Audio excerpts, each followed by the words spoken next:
Merry Christmas, you pieces of shit. Merry Christmas, you filthy animal. Man, there's some, when we talk about this movie, some of the intros at the beginning of Scrooge, they're very, we will get there. Yeah, we will get there. You'll love it. All right, I'll do the thing, because you guys seem to like it. You know, there's more viewers now.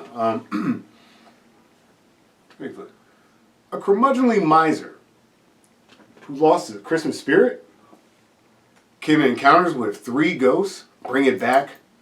All this can only mean one thing. We're watching Scrooge in A Muppet's Christmas Carol on this episode of Retro vs. Remake. Retro vs. Remake!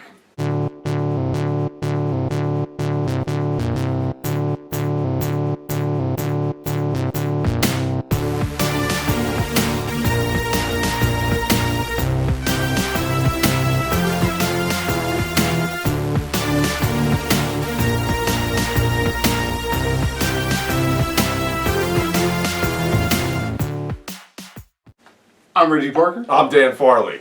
Merry Christmas, you pieces of shit. Pieces of fucking shit. I hate you, but thank you for watching. Thank you for watching so much. And when I mean that in the Scrooge sense of the word. Mm-hmm. Everybody deserves a Christmas, including pieces of shit. Yo, that's a great point. Pieces of shit deserve a Christmas. And God bless us. Everyone. God bless us, everyone. So, in this episode... Now, I almost, we talked about this off camera, I almost wish it was switched, because Scrooge is the earlier film, and Muppet's Christmas Carol is the later film. Yes. In my head. We're just going on the Christmas Carol, and we're playing it in the 2 avenues that we like. Yeah, so true. It's not, you pick which one's the retro, which one's the remake. It doesn't matter. That's your call. You know A Christmas Carol. We all know A Christmas Carol. That's your call. So I'll do a quick little breakdown here. Scrooge, 1988. American Christmas fantasy comedy, directed by Richard Donner, screenplay by Mitch Glazer, Michael O'Donoghue, based on A Christmas Carol by Charles Dickens, and starring Bill Murray, Karen Allen, John Forsythe, Bobcat Goldthwait, Carol Kane, Robert Mitchum, Michael J. Pollard, and Alfred Woodard. Yep. The Muppet Christmas Carol, a 1992 American Christmas musical comedy drama film. There's too many things. Yes. Directed by, which I was pretty surprised when I saw this, but I shouldn't have been because of the year. But Brian Henson. Brian Henson. Decent job, Brian. Yeah. Good job, man. Screenplay by Jerry Jewell, also based on A Christmas Carol by Charles Dickens. Starring Michael Caine. David Goles, Steve Whitmer, Jerry Nelson, Frank Oz, which pretty much covers almost all your Muppets, your Gonzos, your Piggies, your Kermits. It's like The Simpsons. There's 5 people. Exactly. But you may recall that A Christmas Carol, in prose, being a ghost story of Christmas, commonly known as A Christmas Carol, is a novella by Charles Dickens. It was first published in London by Chapman & Hall in 1843. Yes. And it holds the fuck up. It holds the fuck up, exactly. I agree. We had so many options to pick from. There's we were going through the remakes of A Christmas Carol. Yeah. There's a top 10 remakes of A Christmas Carol. They really are. They really are. It's been around a long time. And it's been able to be filmed for, 50 years? Oh, yeah. 60 years? Easily. And the best part... And then after that, and then for 100 years, it's been able to be filmed. We're good. And the best part is... the more of these I drink, the more I'm going to bring this up. By the way, when you close that door right there, it looked like the Pulp Fiction scene. That's a great scene. You be talking, hillbilly boy. Go ahead. About to give me evil. Back to A Christmas Carol. Mm-hmm. One of my favorite Christmas Carol adaptations, which we certainly couldn't do for this show, is the Flintstones Christmas Carol. Yes. Which I think is a phenomenal. Yes. That's departure. The Flintstones are great, man. Yeah. Also, note to self, first couple that ever be filmed in bed together on television. That's true. That's true. Animated usually breaks a lot of the ground. They did. Yeah. The first queer kiss on television was from a hardly remembered animated show called Mission Hill. I'm a big fan of. But yeah, I don't even know why I'm bringing that up. Yeah, whatever. What's your first experience with these? I didn't even know. I was thinking about this. Yeah. Like, what my first experience with this? It's got to be Scrooge McDuck, right? Scrooge McDuck. That's got to be my first. I think it is. Yeah. Like, I didn't know. I think I knew Scrooge McDuck before I knew Ebenezer Scrooge. That's fair. And it's the same guy. It's just one's a duck. It's the same dude, except he's not as much of a bastard. Which again goes to show you, we could have picked that. Yeah, we could have just picked DuckTales. Yeah. But which one, you know? Yeah. Honestly, I prefer Muppets to Mickey Mouse. Yeah, generally. I don't know. That's a solid one. That's tough. It's a solid one. That branch of Disney, like the DuckTales and Donald Duck. Oh, yeah. I think, and a Goofy movie. Yeah. I might like that better than I like the Muppets. I love that they're like, yo, this is Scrooge McDuck. This works. Let's just keep that going. Yeah, let's keep it going. Let's just do that. And so that's probably where I was. But I remember I saw the play, and I had to be. I was young. I must have been like second grade, third grade, whatever it was. I remember like I was young enough that the Ghost of Christmas Future startled me. Yeah. Like it was like, huh, and it was a great production. Like it was a really. It was at some college, and you know, to me, it looked like it was high stakes. Right. Like it was like, oh my god, it was. But you know, they have a budget. They probably did a very good job. But Sure. I was blown away. I thought it was really good. It was actually, I might have been at Drew University. You know who I think was in the play was Christopher Reeve's wife, Really? Yeah. and she was. Impressive. I remember they had a Q&A, and that happened. We were like, yo, that's Superman's wife. Like we remember us talking about it. But I gotta say though, this is my favorite of the Christmas stories. Yeah. Any of it. This is my favorite. Well, besides Jingle All the Way, yeah. Sure. Yeah, besides Jingle All the Way. Obviously. I mean, that goes without saying. But that's more of like an all year round kind of movie. It's not. But no, this is, I think, I really do enjoy it. I love every aspect of the whole thing. So once I saw that, and then Scrooged itself, the Bill Murray movie, my dad thought it was hilarious. Right. And I was a kid when it came out. And once I saw it, yeah, he turned it on and like, and that was also one of those like, why is my dad laughing? Right. I gotta see why this is funny. And then as I just watched it progress, it's just hilarious. Like I thought it was so funny the entire time. But I guess I have to start with Scrooge McDuck. How about you? Yeah.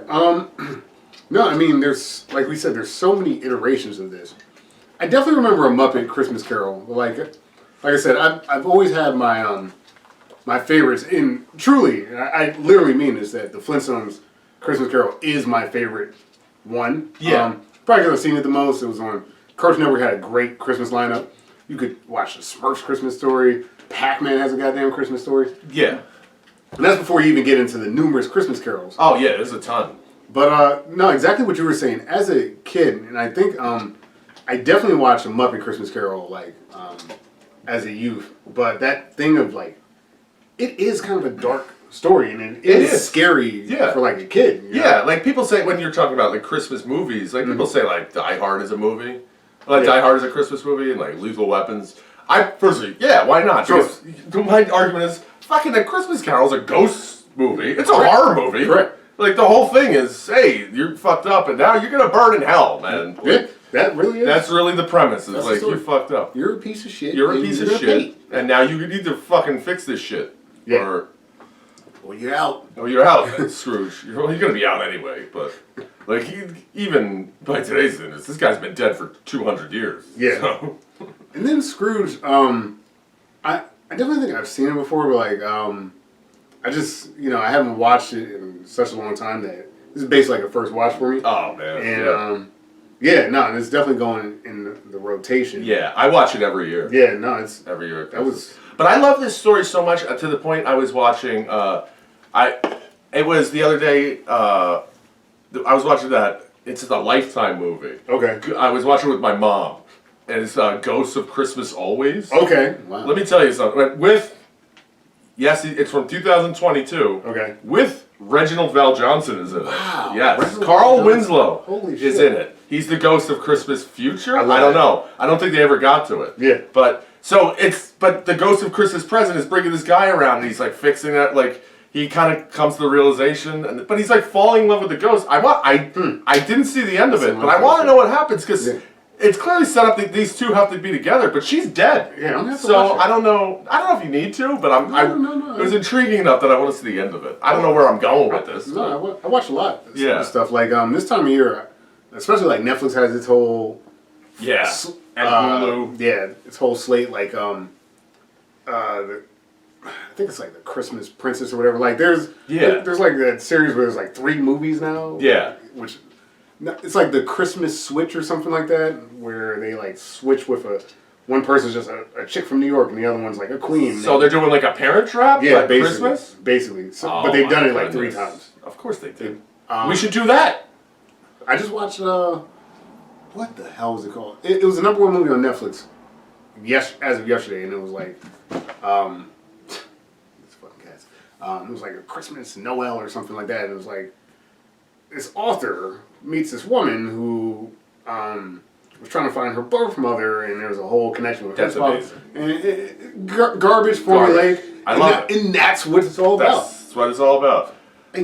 I think that's why Christmas Carol works so much, because the story was written so well. Yeah. By Mr. Dickens that like. And it appeals to so many aspects of of your life. I mean, that you could relate to someone from 1840. You're talking about love lost. You're talking about forgotten chances. All of us, every human is filled with that. Of what's to come. What could you have done different? What can you do now? Who's talking about you? Yep, and that hopeful thing of like, you can fix it. You can fix it. You can do something different. Put a little love in your heart. Put a little love in your heart. I think one of the movies we opted out of watching, I believe, was the 38 film. Yes, the 1938 film. And apparently because like coming out of the Great Depression, like audiences felt connected to that Victorian era Dickens, like Dickensian dystopia.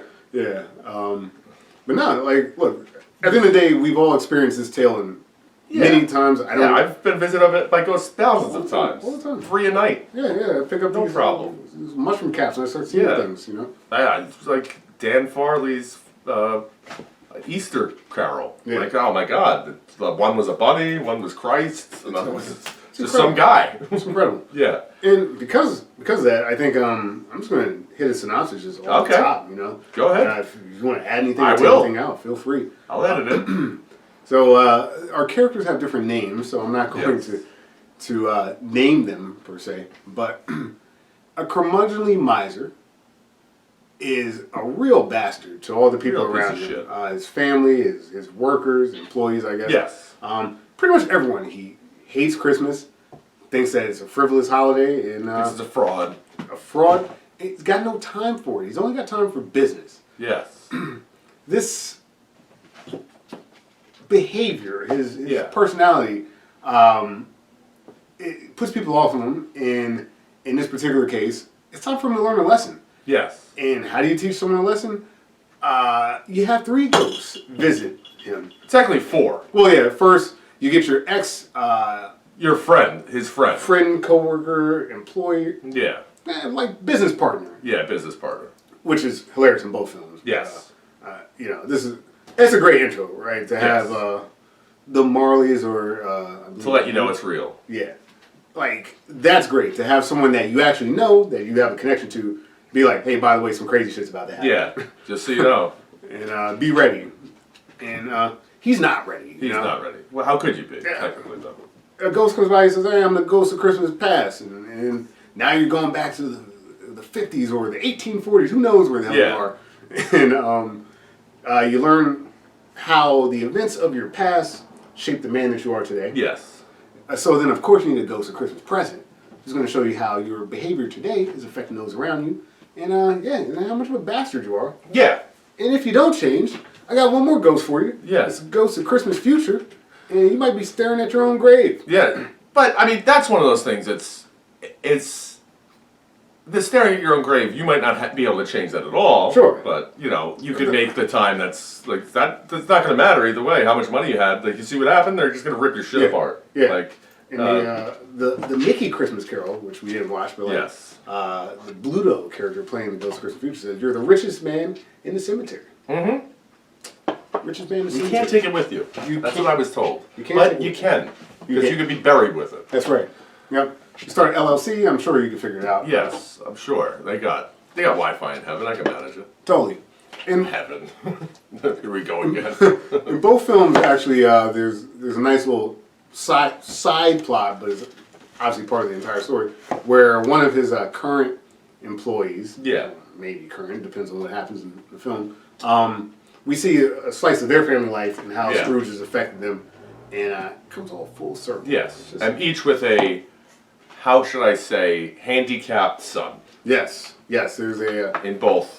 Yes, there's a son that's differently abled. I guess maybe handicapped is not okay to say. I don't know. think handicapped still. Yeah, because of the parking. Yeah, that's true. You know, so it's just a distinction. Although that kid, I don't know if the kid in Scrooge would get any parking pass. So. No, I He wouldn't get anything. He looks fine. I think his family could just be nicer to him. Yeah.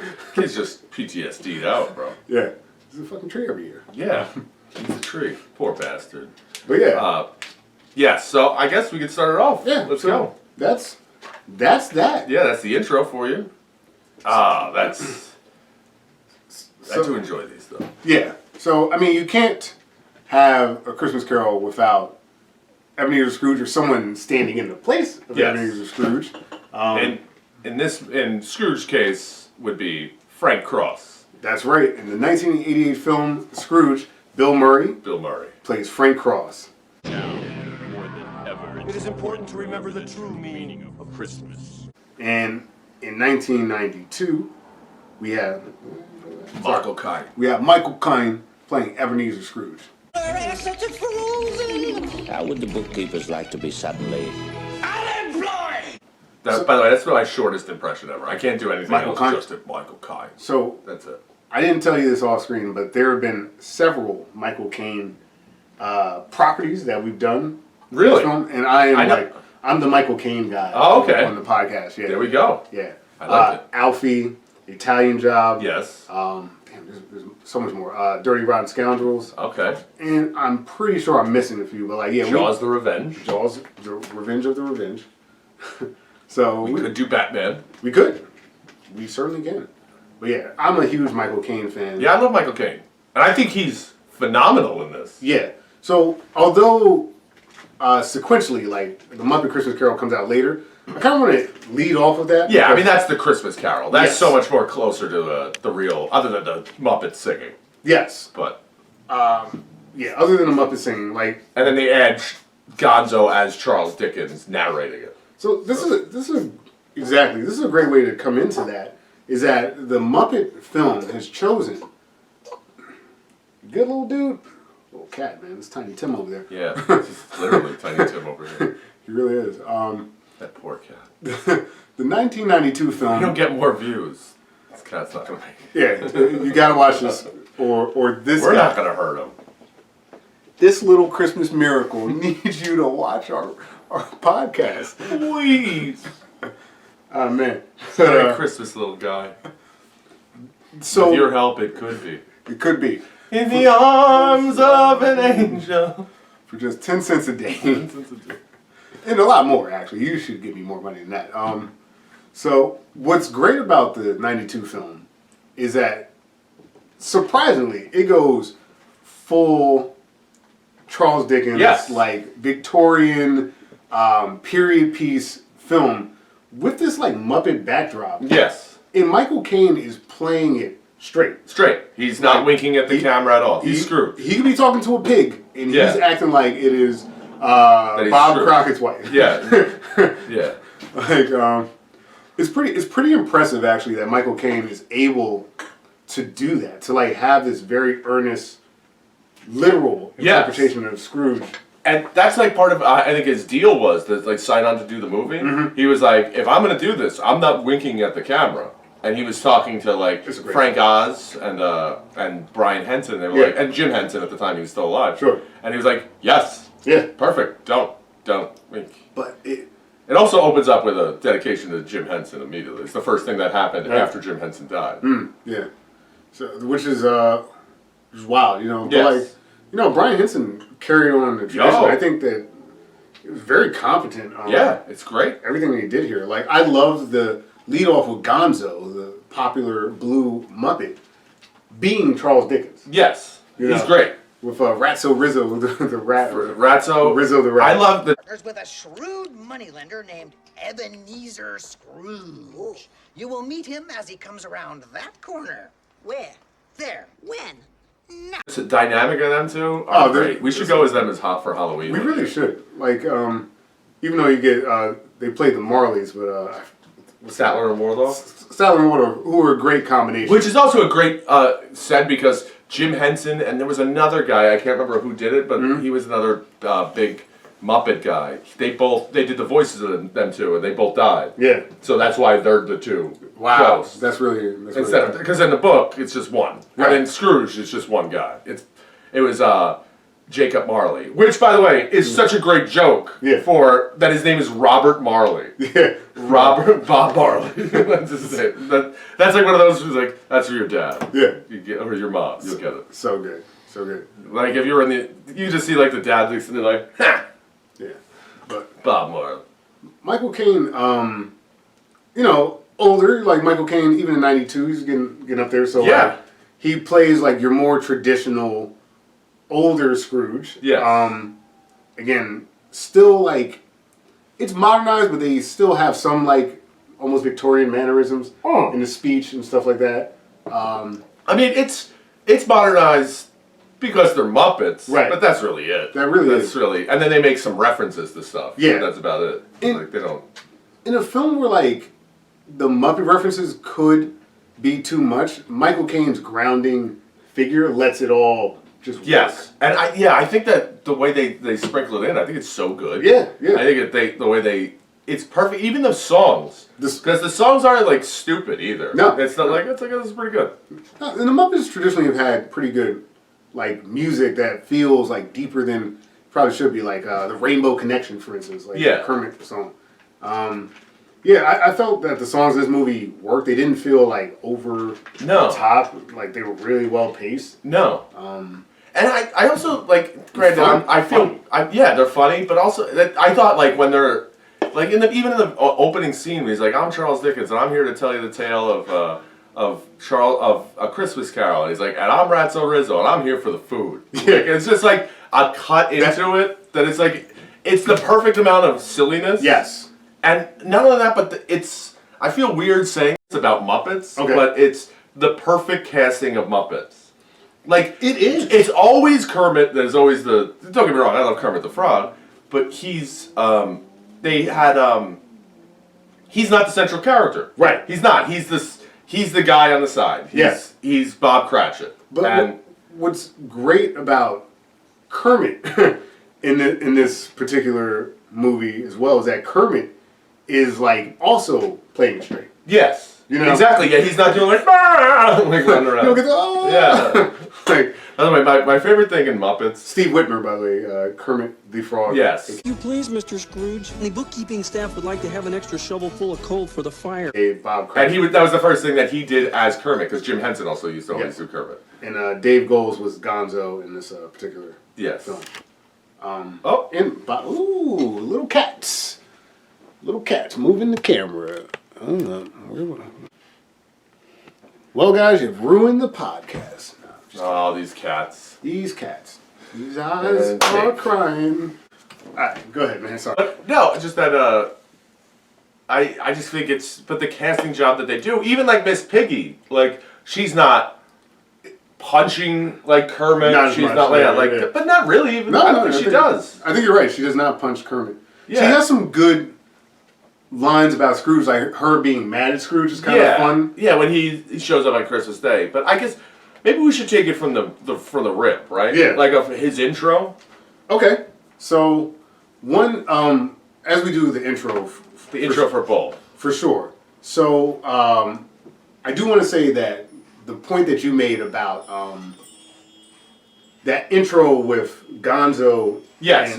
It also supplies like a Greek chorus, you know what I mean? Yes. They are a constant Greek chorus. Okay, player.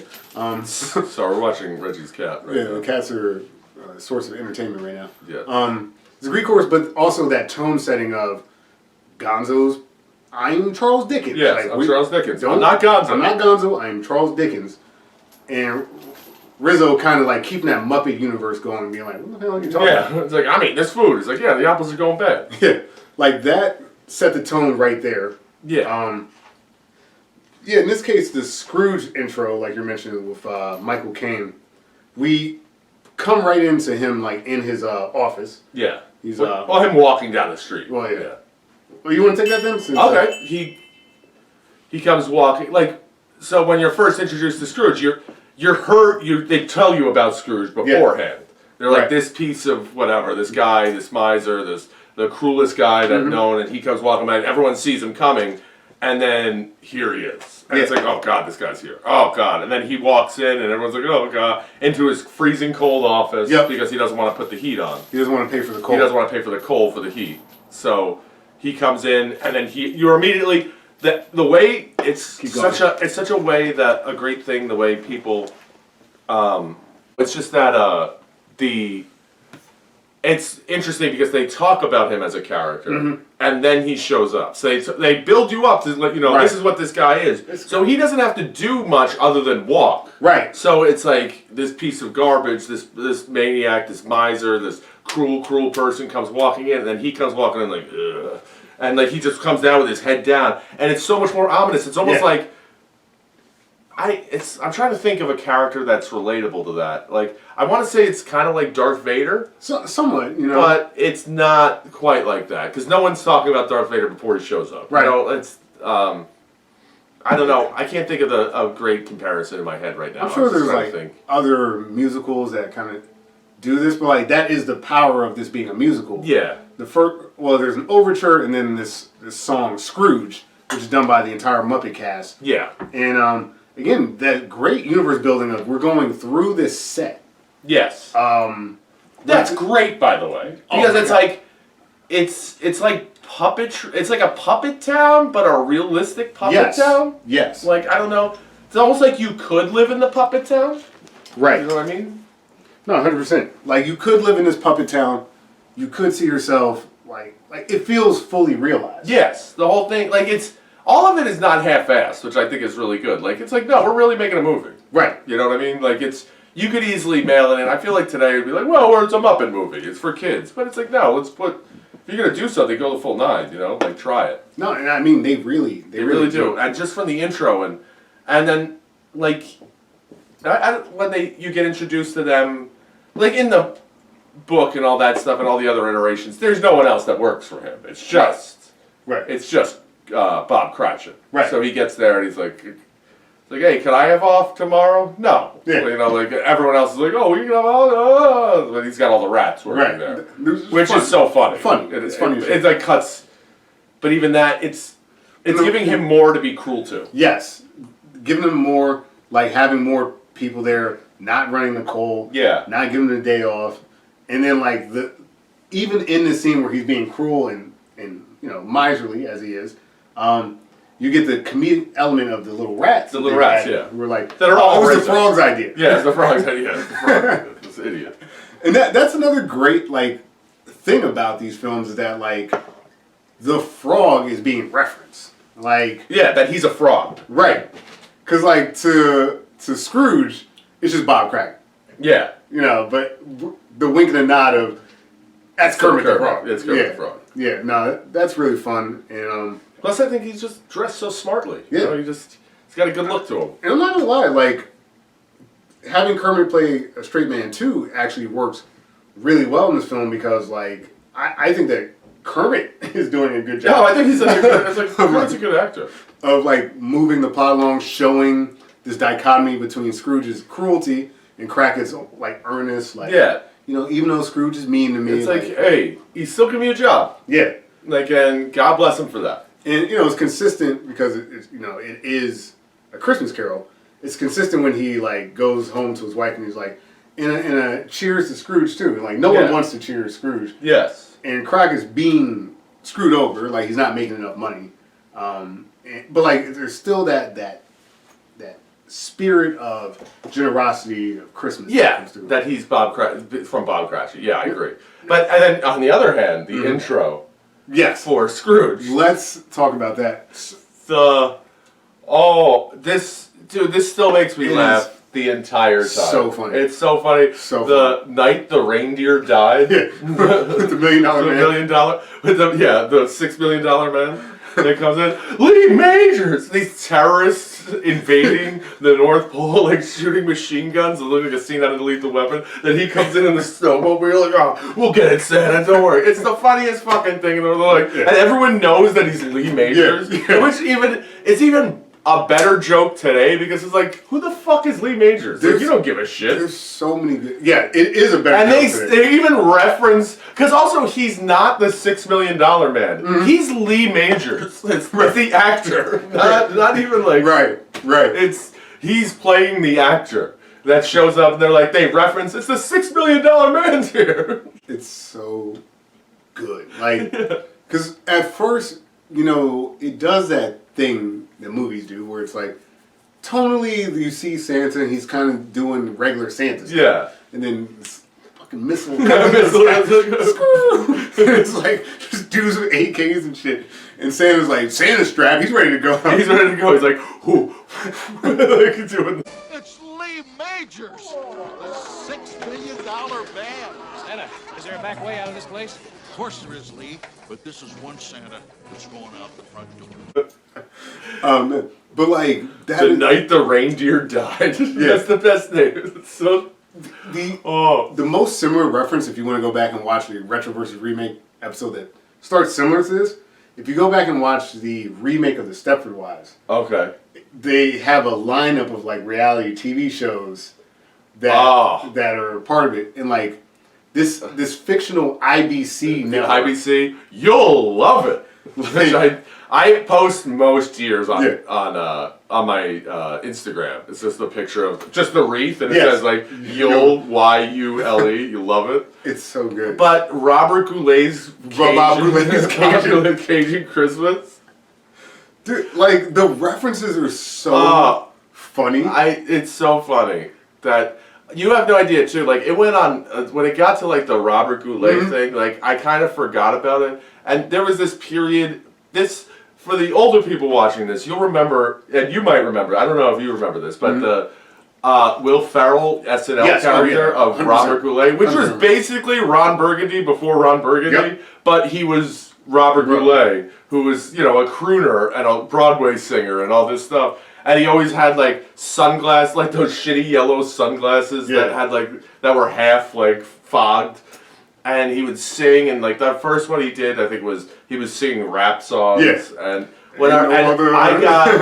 I got obsessed with that. And I would do the voice all the time. Robert Goulet. And I would constantly Goulet. And whenever we'd do shots, I'd be like Goulet. And then it got to the point that one night we were messing around with a video camera, and I was blackout drunk, and I was passed out on my couch, and then someone left my apartment and closed the door, and the door closing, blacked out, mind you, the door closing woke me up to go Goulet, and then right back down.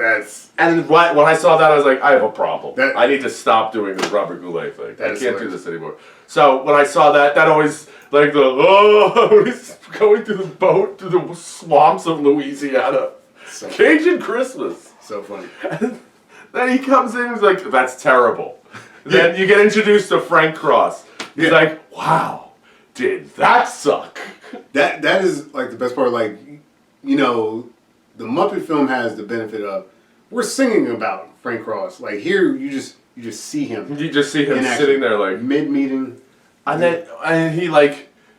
he opens the drawer and it has the mirror so he can look at his own face. Yeah. To say what face am I gonna use this one? That is turn yelling at them. It's such a fun intro. Oh. And then because when he says it's terrible, because they do the lineup of the day the reindeer died, all that stuff. Yeah, and then the Bob Goulet Christmas, and then the Scrooge.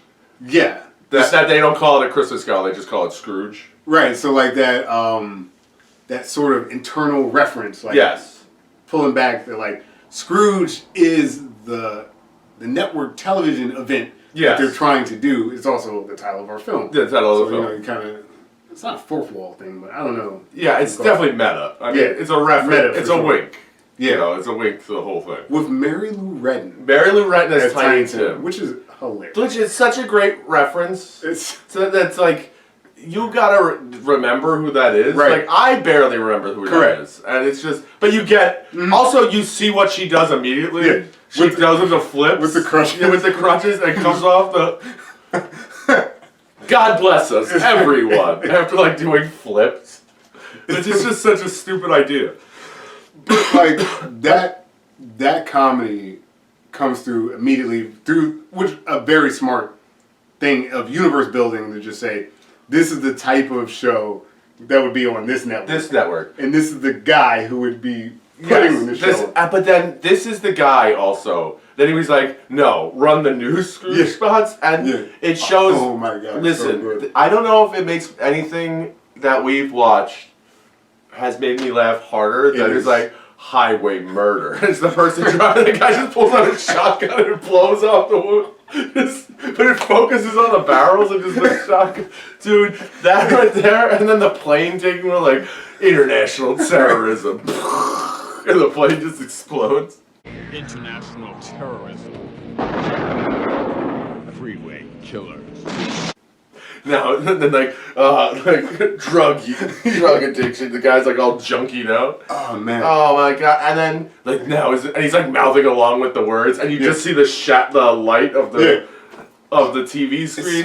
It's so funny. And like he's like, that's the one. Yeah. That's the one we're gonna. He's like, they gotta be terrified to miss this. And Bobcat's character. And Bobcat Goldthwait. Bobcat. So we had Kermit as It's Bob Cratchit. as Bob Cratchit. But he's not really Bob Cratchit though. He's not. I guess it would actually be what's her face? What's her? Is it Wendy? Grace. Grace. Yeah. So Alfre Woodard is Grace Cooley. He's fired? It's Christmas. Thank you. Call accounting. Stop his bonus. So Kermit, I would say his one-to-one Yes. is Alfre Woodard as Grace Cooley. Yes. I think He's just kind of an emphasis on how much of a bastard he is. I think so, but like You know what he would be? He would be more like the. Oh, I don't know. I was gonna say the charity guys, but he's not really the charity guys. I think he is like an added emphasis. Yeah, he's a bonus. And you get like the running joke of how his day keeps getting worse and worse. yeah. So just to bring that in, Elliot Loudermilk. Yep, Elliot Loudermilk, Bobcat Goldthwait, who in this moment like speaks up and says, you can't do this. You can't do this. You know, this is going to scare people. This isn't the spirit of Christmas. And immediately, like, the first thing Frank does is like, As soon as he walks out the door, fires him. fine. And someone's like, well, it's Christmas Eve. It's like, good save. Good save. Cancel his bonus. So funny. Right. And then he gets literally gets the telescope in his office to look out the window to see security kicking him out of the building. By the way, giving him his shit so that he doesn't steal anything. So good. He's out the door already. He can't go back into the office. So good. Give me 1 second. Okay. Since these cats are going. But It's so funny though. Like he boots him out immediately, and it's just like an emphasis. There are few people that do like it's very difficult to be a complete asshole. Yes. And be so funny Yeah. at the same time. And Bill Murray might do it better than anyone. he pulls it off. He really does. Like he is such. He could do it. Like he could also be a creep and do it. Yeah. But he could also like this and like Groundhog Day specifically. Like he's such a bastard. Right. But it's so funny because it's so over the top. Yeah. Like another great scene is like when the woman with all the packages, who's waiting for the cab, and she's getting the cab, and he's like, "Oh, great! You dropped the package over there, miss." And she's like, "Oh," and he immediately steals the cab. Like he's a multi-millionaire. Yes. He doesn't need to steal her cab, but he like enjoys doing it and like taunting her, like, "Bye bye, grandma, bye bye."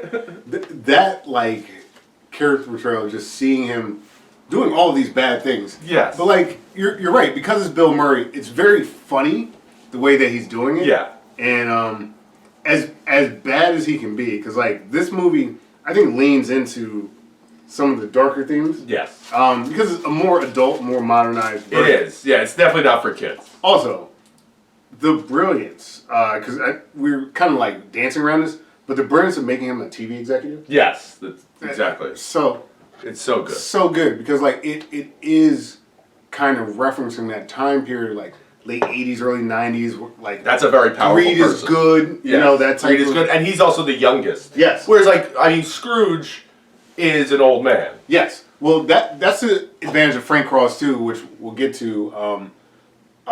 Is that in the Muppet film, because it's like more in line with the novel, the old love, like that's not really like we're not considering, you know, getting back with no, not at all. The ex-lover, like, but she might as well be dead. Right. You don't know.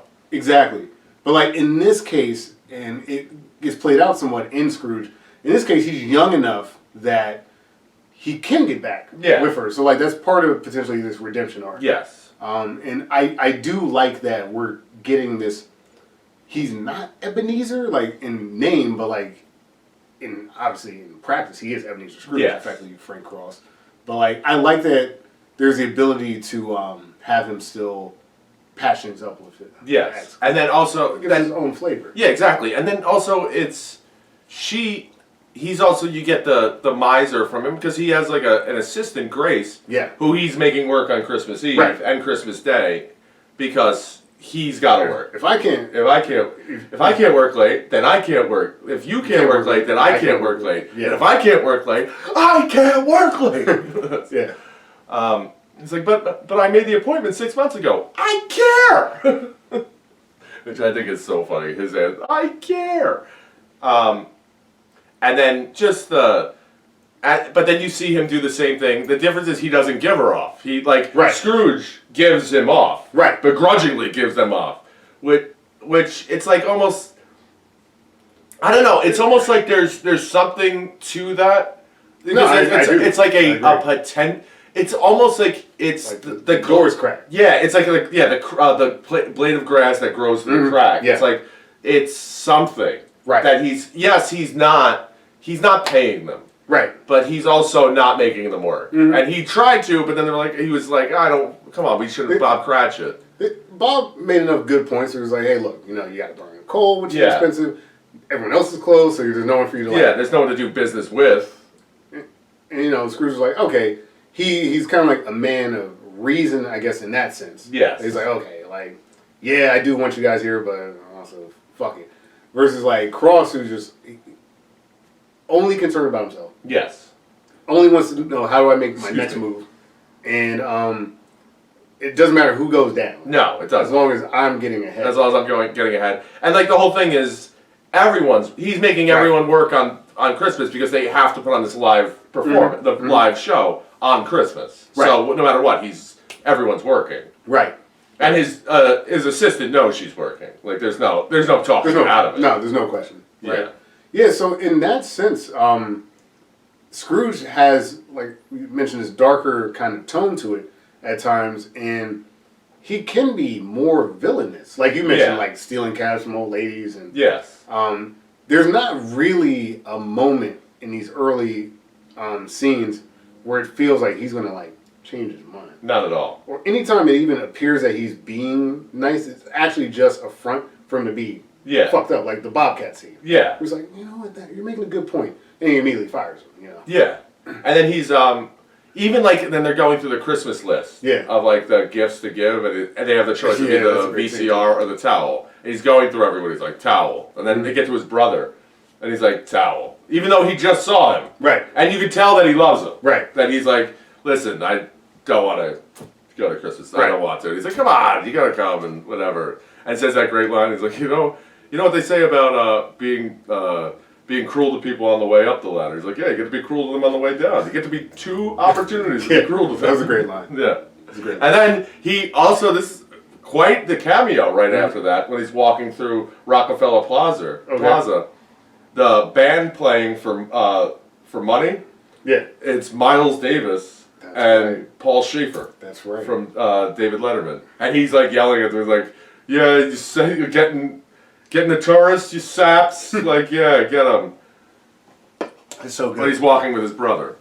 So good. Which is actually his real brother. I was going to say, his real brother. And his other real brother plays his father. I think all the Murray brothers are in this. Yes, I believe film. so. And, you know, we'd be remiss not to mention that this is his first film back, really, in 4 years. Because Ghost Brothers did so well. And You said Ghost Brothers. Did I? Yes, he did. God damn it. Yes, This is muscle memory. Yes, Reggie's act is leading into... It's ridiculous.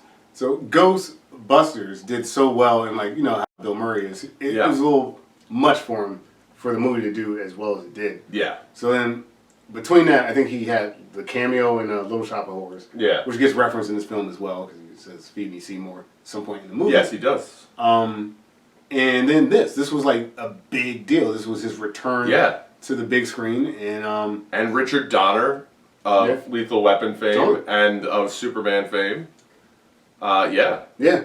And, you know, the selling point was that there's more ghosts. There's 3 ghosts in this film, you know, past, present, future. Yeah. So, what's also interesting and very different than the Michael Caine rendition is, you mentioned Donner.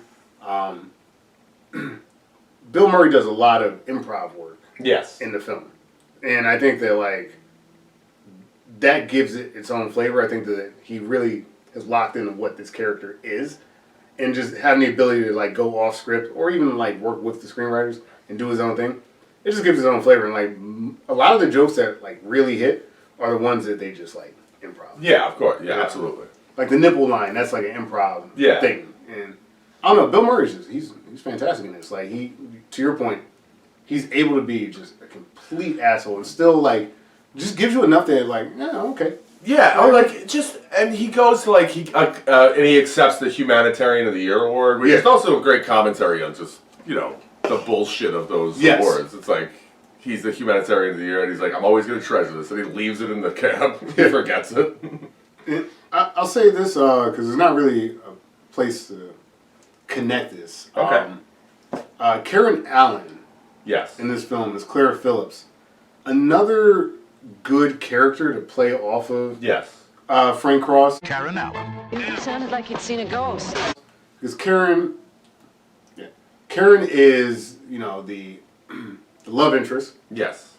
And we get to see all these scenes, especially when the ghosts get involved, of like how the relationship was, where the relationship is. Yeah. And like she is almost cartoonishly, she's like such a good person. Yes, and also there's something about Karen Allen I think is so attractive. Yeah. I don't know, like I couldn't tell you what it is. Man, I don't know what it is. I think she's so attractive. It's almost like the pure like earnestness. Yeah, and just like she's got such a nice smile. Mm-hmm. Like she's like, yeah. So like I want to come home to you, honey. Like it's like I want to marry you.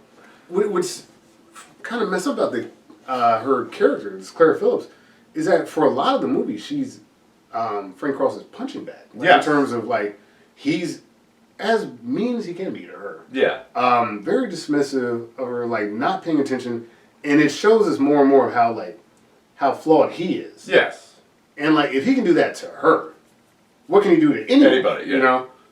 So again, a character that I think works really well. Obviously, like Michael Caine in the film, there's a love interest from the past.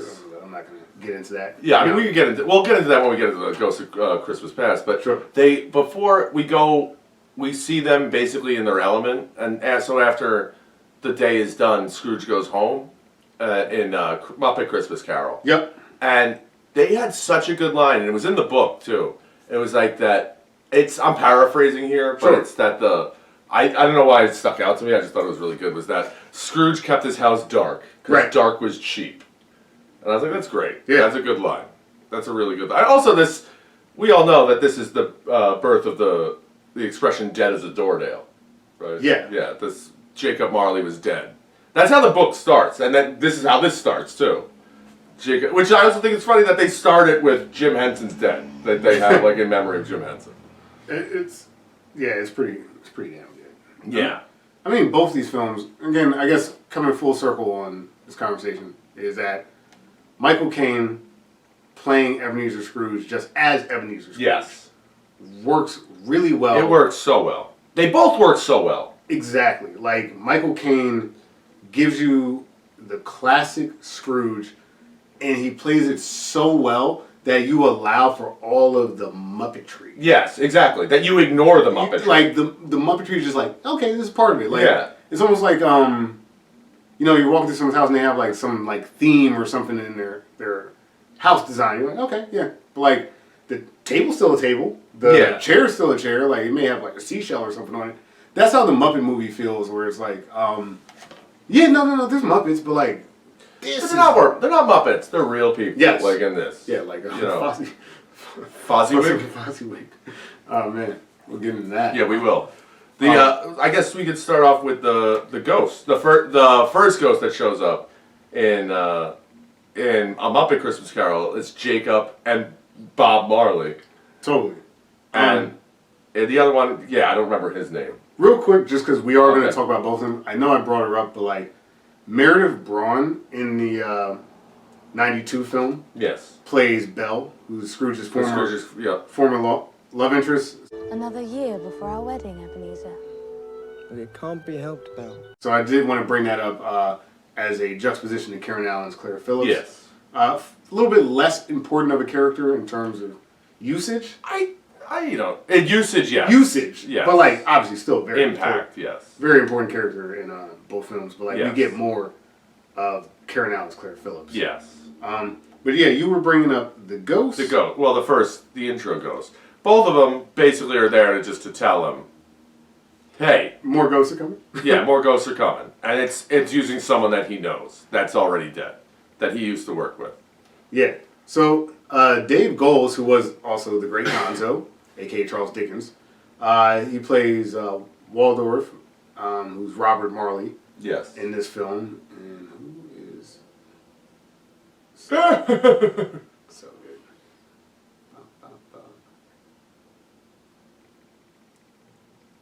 Wait a minute. Oh, yeah. And Jerry Nelson, who plays some other characters in this, kind of like less... Well, he plays New Zealand, I guess. Okay. But Jerry Nelson is Statler, who is Jacob Marley. It's good to be heckling again. It's good to be doing anything again. In this film. So, they're playing the ex-employee. And then, who is it in Scrooge? What's his name? I don't remember. So it's Scrooge. Yeah, so it's John Forsythe. Oh, yeah, John as Forsythe. Lou Hayward. Lou Hayward. That was a good one. You are going to be visited by 3 ghosts. Yeah. I knew it was Lou. That's all I can remember. Lou. First of all, we talked a little bit about Statler and Waldorf, but like I really like Forsythe's character in this. Yes. Just like, it gives me like this Weekend at Bernie's vibe a little bit. He's just like shooting the shit and he's just hey, I'm making a drink. And you get this awesome, again, because the Scrooge plays in that comedy and the darkness a little bit, like Bill Murray just blasts. Yeah, just pulls out a gun. Pow, pow, blammy. Blammy. And he's doing it he's yelling that as he's shooting. Yeah. Blammo! Blammo! While he's making a drink of Stoli and Tab, which is the most 80s drink that's ever been. Wild drink. Which is, if you don't know what Tab is, it's diet soda. Yeah. But there was no other diet soda. It was Tab. That was the first, like, aspartame soda. I don't know, like, in both films, by the way. I'm not gonna lie, I like Waldorf and Statler more. I do. It's just a fun song. It's a fun interaction. Yeah. Like, they're still their Muppet. And that's what makes the Muppet thing work, right? Is that all the Muppets are still doing their kind of characteristic, like, thing that makes them Gonzo, that makes them Kermit, that makes them Waldorf and Statler, but in the context of this Dickens film. So, like, the way they chose the Muppets to play a different character. Yeah, that's what I think is so funny. It's like they cast Muppets. Yes. You understand? Like, the Muppets are acting. Yes. That's like, Fozzie is an actor. Right. Statler is the actor. Yes. Like, it's Statler playing Jacob Marley. It is actually probably very difficult to pull that off. Yes. Like, to have...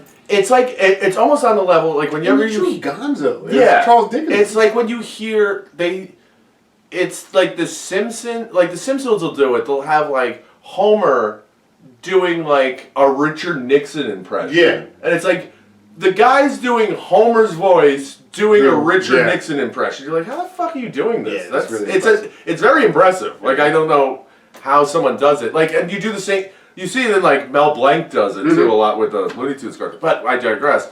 But this is I kind of find this different. It's what I think is really interesting in these ghosts showing up. The Statler, Jacob Marley and Bob Marley and Lou. Yep. In that, so the Charles Dickens is that he shows up. Jacob Marley shows up covered in chains. Yes. Because each link is something bad he did. Right. So he's covered in chains, and he's letting Ebenezer Scrooge know your chain's longer than mine, right. and he's doomed to walk the planet. Right. He can't stop. He's like, yours is because he's lived longer. Right. So he's still alive. So his chain's gonna be longer. Sure. So he's not a good guy. Oh. You damn dirty cats. What I'm saying is that, so you have Jacob Marley and you have Bob Marley, and then you have Lou in the 1988 Scrooge one.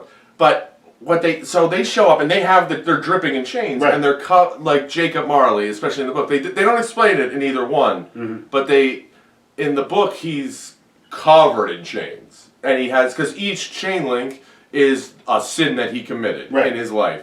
And he warns them that Scrooge's is much longer because Scrooge has been alive longer, so he's gonna be longer.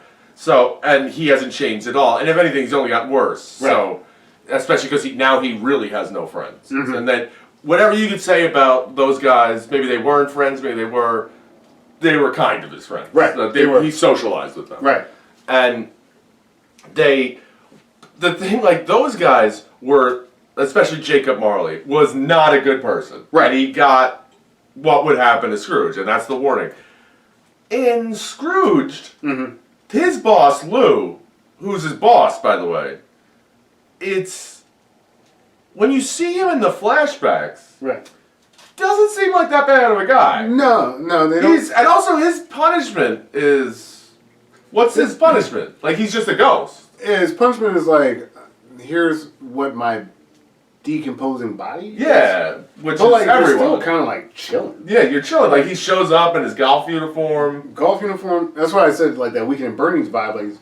Like his outfit is kind of like kind of casual. Yeah. And he's pouring drinks and like he seems fine. Yes. He's like, oh, I'm just here to warn you, but it's like you're not showing me anything. Nothing at all. Like, so this is I have a fan theory. Okay. This is it. Is that guy is the same guy in Caddyshack that Bill Murray takes out in a thunderstorm that gets struck by lightning on the course, and he died there, and that was Frank Cross's boss. That's my theory. I like that theory. And so, but yeah, and then they do the gag like he shoots him. He takes out the gun and kills him and shoots him because that's what you would do because he has a gun in his desk. Sure. It's the '80s. Shoots him, and then they do the gag of him drinking the Bacardi, and everything shoots out of him like a leaking hose, which is great. But also, this is also a testament to how good. This is what I'm kind of against CGI. How good the makeup is. I was gonna say that like we talked a decent amount about the Muppet film and like the set design and how they made the production look like Victorian era. Yes. We haven't appropriately talked enough about how good some of the, like you mentioned, the costume design is in Scrooge, and in a Muppet Christmas Carol too. Like fucking, yeah. Kermit looks great. I like that scarf. I like the top hat. And it's also it's a nice. He looks nice, but that's the only thing he has. Right. No, I mean going back because they are the actors. Like the costume design choices for the Muppets to make the Muppets is great. Bob Crap. Yeah. Like it's just like wow, like that. It worked. Yeah. It worked. I don't know. Like to your point about the CGI, what I do like about the film, especially and we'll get there, but like what they do with the Ghost of Christmas Future, like that whole design is incredible. Both of them. It's incredible. But my point being about the Bob Cratchit, I mean not the Bob Cratchit, the Jacob Marley and the Lou guy, it's just like, for all, we don't see what Bob Cratchit did. We don't know what he's like. We saw him briefly in one thing, but he was like a young man. He wasn't really evil. Right. But neither was Scrooge at the time. Right. Like he wasn't evil. But he was making fun of Fozzie in this one, but in like the real one, he's not. He's just like, hey, what's up, everybody? I'm Jacob Marley. Yeah. And then that's it. But in this one, like, he's older at this point, and he hasn't, it's not that long of a difference. Like, he's what, 25? And maybe, let's say 25. And then he's like 30, and then now he's 40. And this guy's dead. Let's say he's been dead 5 years. Or whatever. And I think it's like, I don't think he's dead, because they do specifically say he's been dead 7 years, because Bill Murray says it doesn't look like more than 3. Oh, yes. Yeah. 7 years. Yeah, you're right. 7 years. But he's not. So, exactly, like, that was towards the end of his life. Right. When you see him in the flashbacks. He's had, like, 3 more years. Totally. Maybe. And then he died. So, I mean, he's a little douchey. Yeah, he's like a rich guy that just, hey, trying to get laid and trying to cheat on his wife. Yeah, I mean, he's not a great guy. Right. But he's not like that piece of shit over there. Like, yeah. Again, another example of, and this is what makes the Scrooge film work when you have these moments, is when he says, you know, I had it all, like the... had it all, women. He's like, well, you paid, Lou. You paid for the women. That was so funny. Good line. No, you're right, but like... And I love that moment, like that he threatens him. Like, Jacob Marley's like, I don't care. Right. Do with this information you want. Right. They're coming. Just so you know. Right. Doesn't matter. And then, but he threatens him by grabbing him. Which, when I first saw that, it really there were 3 parts of Scrooge when I was younger. Right. Freaked me out. And that was one of them when he shoves him out the window. Right. And then he's ripping at his arm, and it's like falling apart, and it's so like realistic. Yeah. It's like he's ripping through the muscle, and it's floating away in the New York air off the skyscraper. It's terrifying. No, totally. I mean, like a lot of that stuff, like when he shoots him, there's like the mouse or whatever, the rat coming out of his head. The mouse comes out of his head with the golf ball.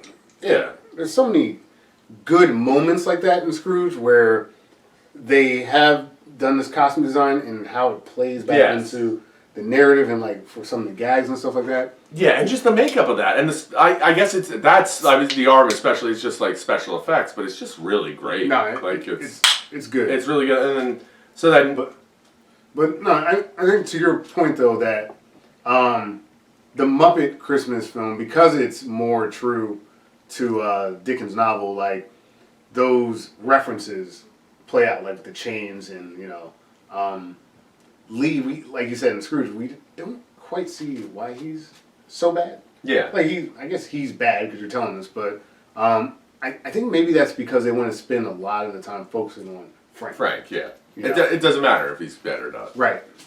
He knows he is. So. You good little dude. Wow. Yeah. I'm impressed. Yeah, I'm impressed. He's nobody's runt. Nobody's runt. You hear me? Don't take those shit off nobody. You're a big man. A big man. Yeah. That's true. I guess that they do focus on him. It was just like a passing thought that I was but I also like how that they both Scrooge and Frank Cross justify seeing him. Yeah. That they say like he's like, you're an undigested piece of meat. Right. Like, you're Muppets. Yeah, they're the Muppets, and and he tries to you're a fever tree, like you can eat anything, and they're like laughing at him, and he's like, you are, and he uses booze, and he's like, you are caused by radiation from Chernobyl. Right. Because he's drinking Stoli. So, which, by the way, was not a popular drink at the time. No, it wasn't. Stoli and Tab. Stoli Naya. Yeah, really, really good stuff. Yeah, and I just thought that was funny, the dynamic. And then he keeps bringing it up. Like, he brings it up to Karen Allen later. Claire, is that he's like, I might have had a bad oyster. I don't know. We don't know yet. We don't know yet. Like he's checking with anyone. That's okay. We don't know yet. And then he comes out of it, and instead of like him going back to bed, the phone automatically dials Claire, which I thought is interesting because it's kind of like also introducing her without introducing her. Right. It's like, who's it calling? Who's Claire? Right, and to have her answer the call the next day. Yeah. Even after everything they've been through. Yeah, it's kind of like, it tells her that, like, I do care about, because we all have those people in our lives. That, like, I definitely have a few exes that, like, I would call them back. We're like, are you okay? Yeah, like, even, like, your lizard brain in, like, the weirdest moment in your life, like, just, I don't know, gacked up or high as hell, and you're just like, I'm gonna call this one. That's never happened to me, ever. I don't know. That never happened to me once. Yeah. Never. It's pretty impressive. Yeah, no, I gotta really, once it's over, it's over. I never try and get anyone back, no matter how drunk or anything I am. I'll send I've sent like the message before, but like I kind of like just chalked up like, damn, I should have done that, and I like don't generally I wouldn't follow. I'm trying to think. I think it has, but I'm trying to think of how often it's worked. Yeah, like that it's actually turned into like, oh, hung out with them again, or we did something. Oh no, it's very few times. It's never worked. Like from like a drunk text, or a drunk call, or whatever. That's great. I don't think it, But in that case, I mean, he didn't call him. That's sure. Well, I guess we've got the employer kind of element introducing our ghosts. I think you hit the nail on the head. Let's talk about some of these ghosts. Yeah. In the '92 film, again, I'm doing the '92 film as kind of the original in this case. We have, as the Ghost of Christmas Past, Jessica Fox is the voice. Yes. For and even this, how they filmed her. It looks great. It looks so great. There was, of course, another Christmas Eve with this young woman. It was great. It's so good. And I was reading how they did it. Yeah, how they did it. They did it as like a Muppet underwater, but under the water in a green screen tank. Wow. And then they did it. It looks so good. I know. I thought it was like so, and then they put it over it. I'm super impressed. Yeah, it is. I'm super impressed by that because it just looks really good and like I don't know, it feels ghostly and it's a nice ghost to kind of start. And it feels like, but it's also kind of creepy. Yeah, like you know what I mean. Like it's kind, but it's also cold and it's like it's soft, but it's like it's almost like It kind of reminds you of Hal in 2001: Space Odyssey, like "You're hurting me, Dave." Yeah, it's not being loud, it's not being yelling at you, it's calm, but it's almost scary. It's scarily calm. Like you know what I mean? Like the terrifying. softness. That's terrifying. Yeah. No, I think you're right. Like it is like unsettling. Yeah, it's unsettling for sure. Because she's being nice, but then it's like, here's your effed up past. Yeah. And I'm going to take you through it, and there's no shortcuts. Like, we're going to do this. It's like you're going to see all of it. Yep. I know I'm a nice one, and it gets a little rougher after me, but you still got to, put you through your paces. Yes. And for this Scrooge, who we have, we started with the song, the overture, like, Scrooge is bad. We see all this stuff. This humanizing element of, like, this is his past, this is kind of how he got here. And also, it's always such an interesting dynamic of what you do, like Dickens does. If you see this horrible person, and then you see them as not a horrible person. It's like Hitler as a baby. Yeah, it is like kind of like Hitler as a baby. It's like, you're going to kill a baby? Right. Like, he didn't do anything. And this kid is like, you're seeing him like, oh, this asshole guy that won't give his guys a day off, and like he works everyone to the bone, and he's a chiseler. But you see, and this is the brilliance of Michael Caine. You see him softening when he's like, oh, it's my old school show. My school show. Yeah. I knew it. Like, what's going on? And then, like, he sees himself sitting there. He's like, oh. Like, he kind of remembers, like, that was awful. Yeah. Like, I hated that. It was not a great experience. Yeah, that wasn't. Like, dude, his family never came for him. He never got his, I know I think in the book it's that he, he does have a family, but they come and tell him, like, listen, we can't. You're not coming home today. Wow. Like, I gotta go. Wow. I gotta get out of here. Yeah. It's like, and he's so pumped to go home for Christmas. Right. And they're like, nah. So he's left there alone because everyone else goes home. Exactly.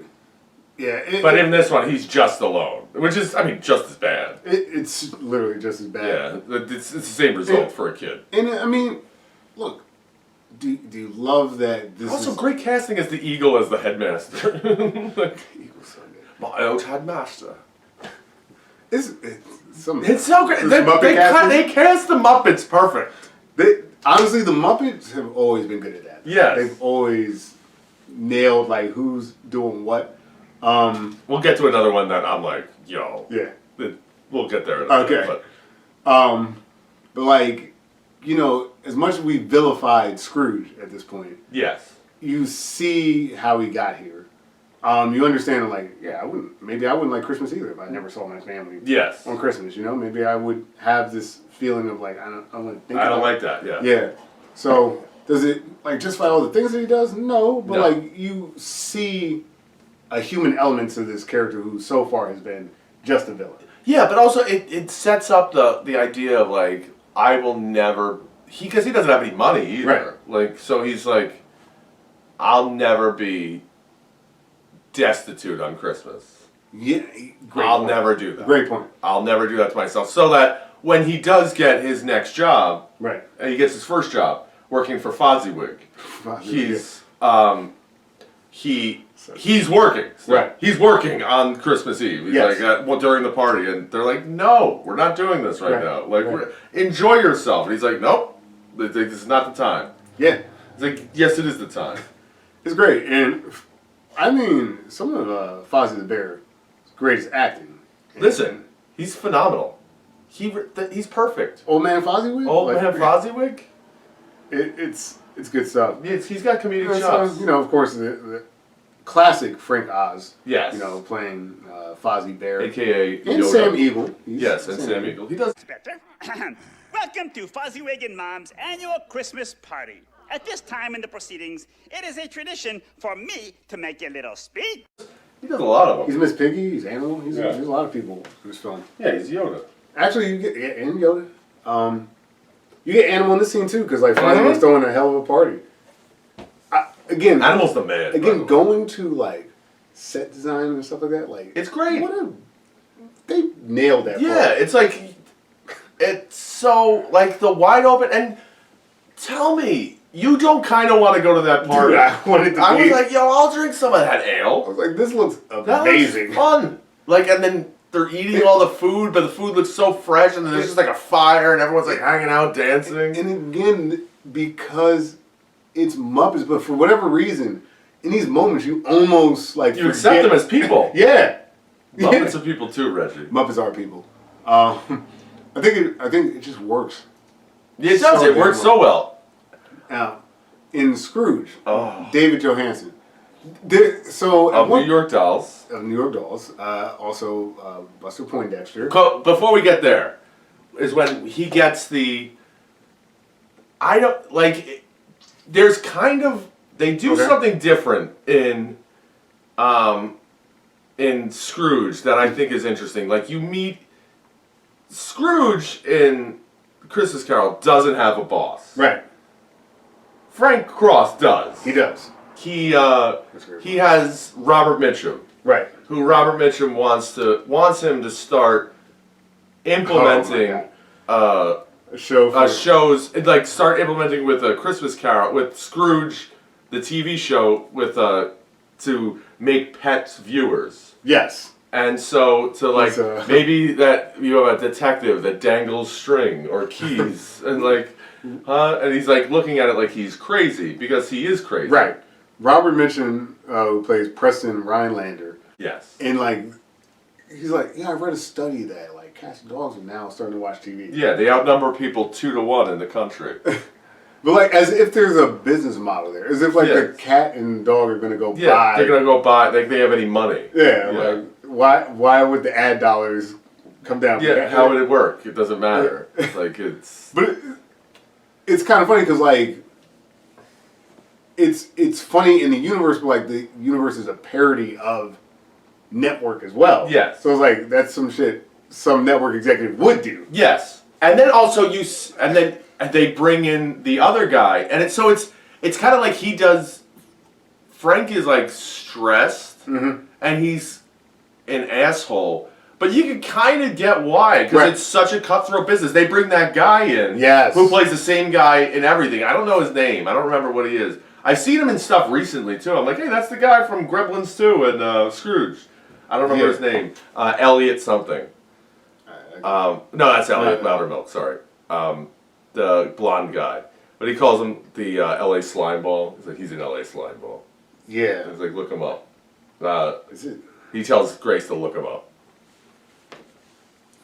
But he's undermined. He's gonna he's taking over that show. Right. So they're trying to. And if he takes over that show, then he's losing a bit of power, losing a bit of the company, which in the later years will affect him. You know, like of course they're gonna take, if they could take this away, they could take that away. So his bastardness.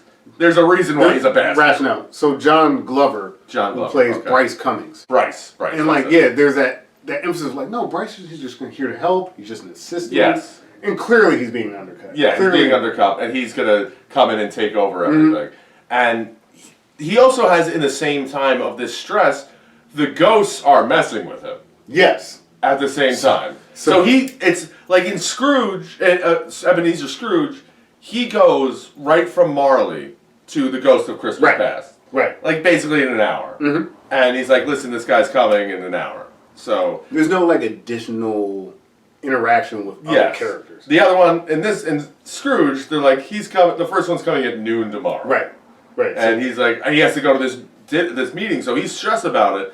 But then he gets a highball. Right. And there's an eyeball in his highball. Yes. And he's like, and then, which is also the best joke in the entire movie. Okay. Is when he's watching the waiter cut the flaming meat, and then he catches on fire, but he's not actually on fire, but he sees him that he's on fire, and everyone else is talking normal around him. He's like, and he's panicking and grabs the ice bucket and throws it on him, and then everyone looks at him and is like, you know, I thought you were Richard Pryor.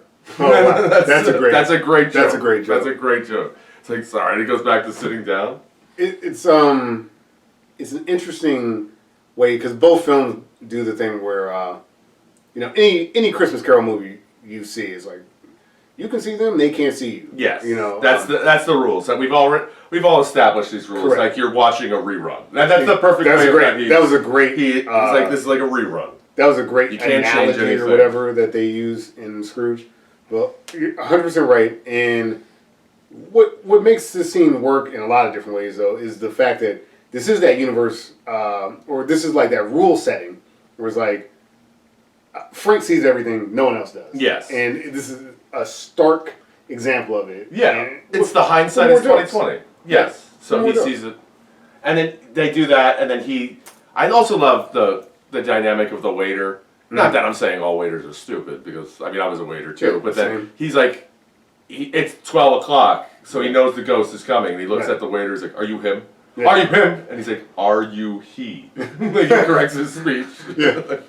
It's like, okay, like, you know that, but you're a fucking waiter. Meanwhile, that guy probably makes $100,000 a year being that guy in that executive dining room. Fine dining in New York. Fine dining. You can make some scratch. Yeah, and by the way, bet you don't do much.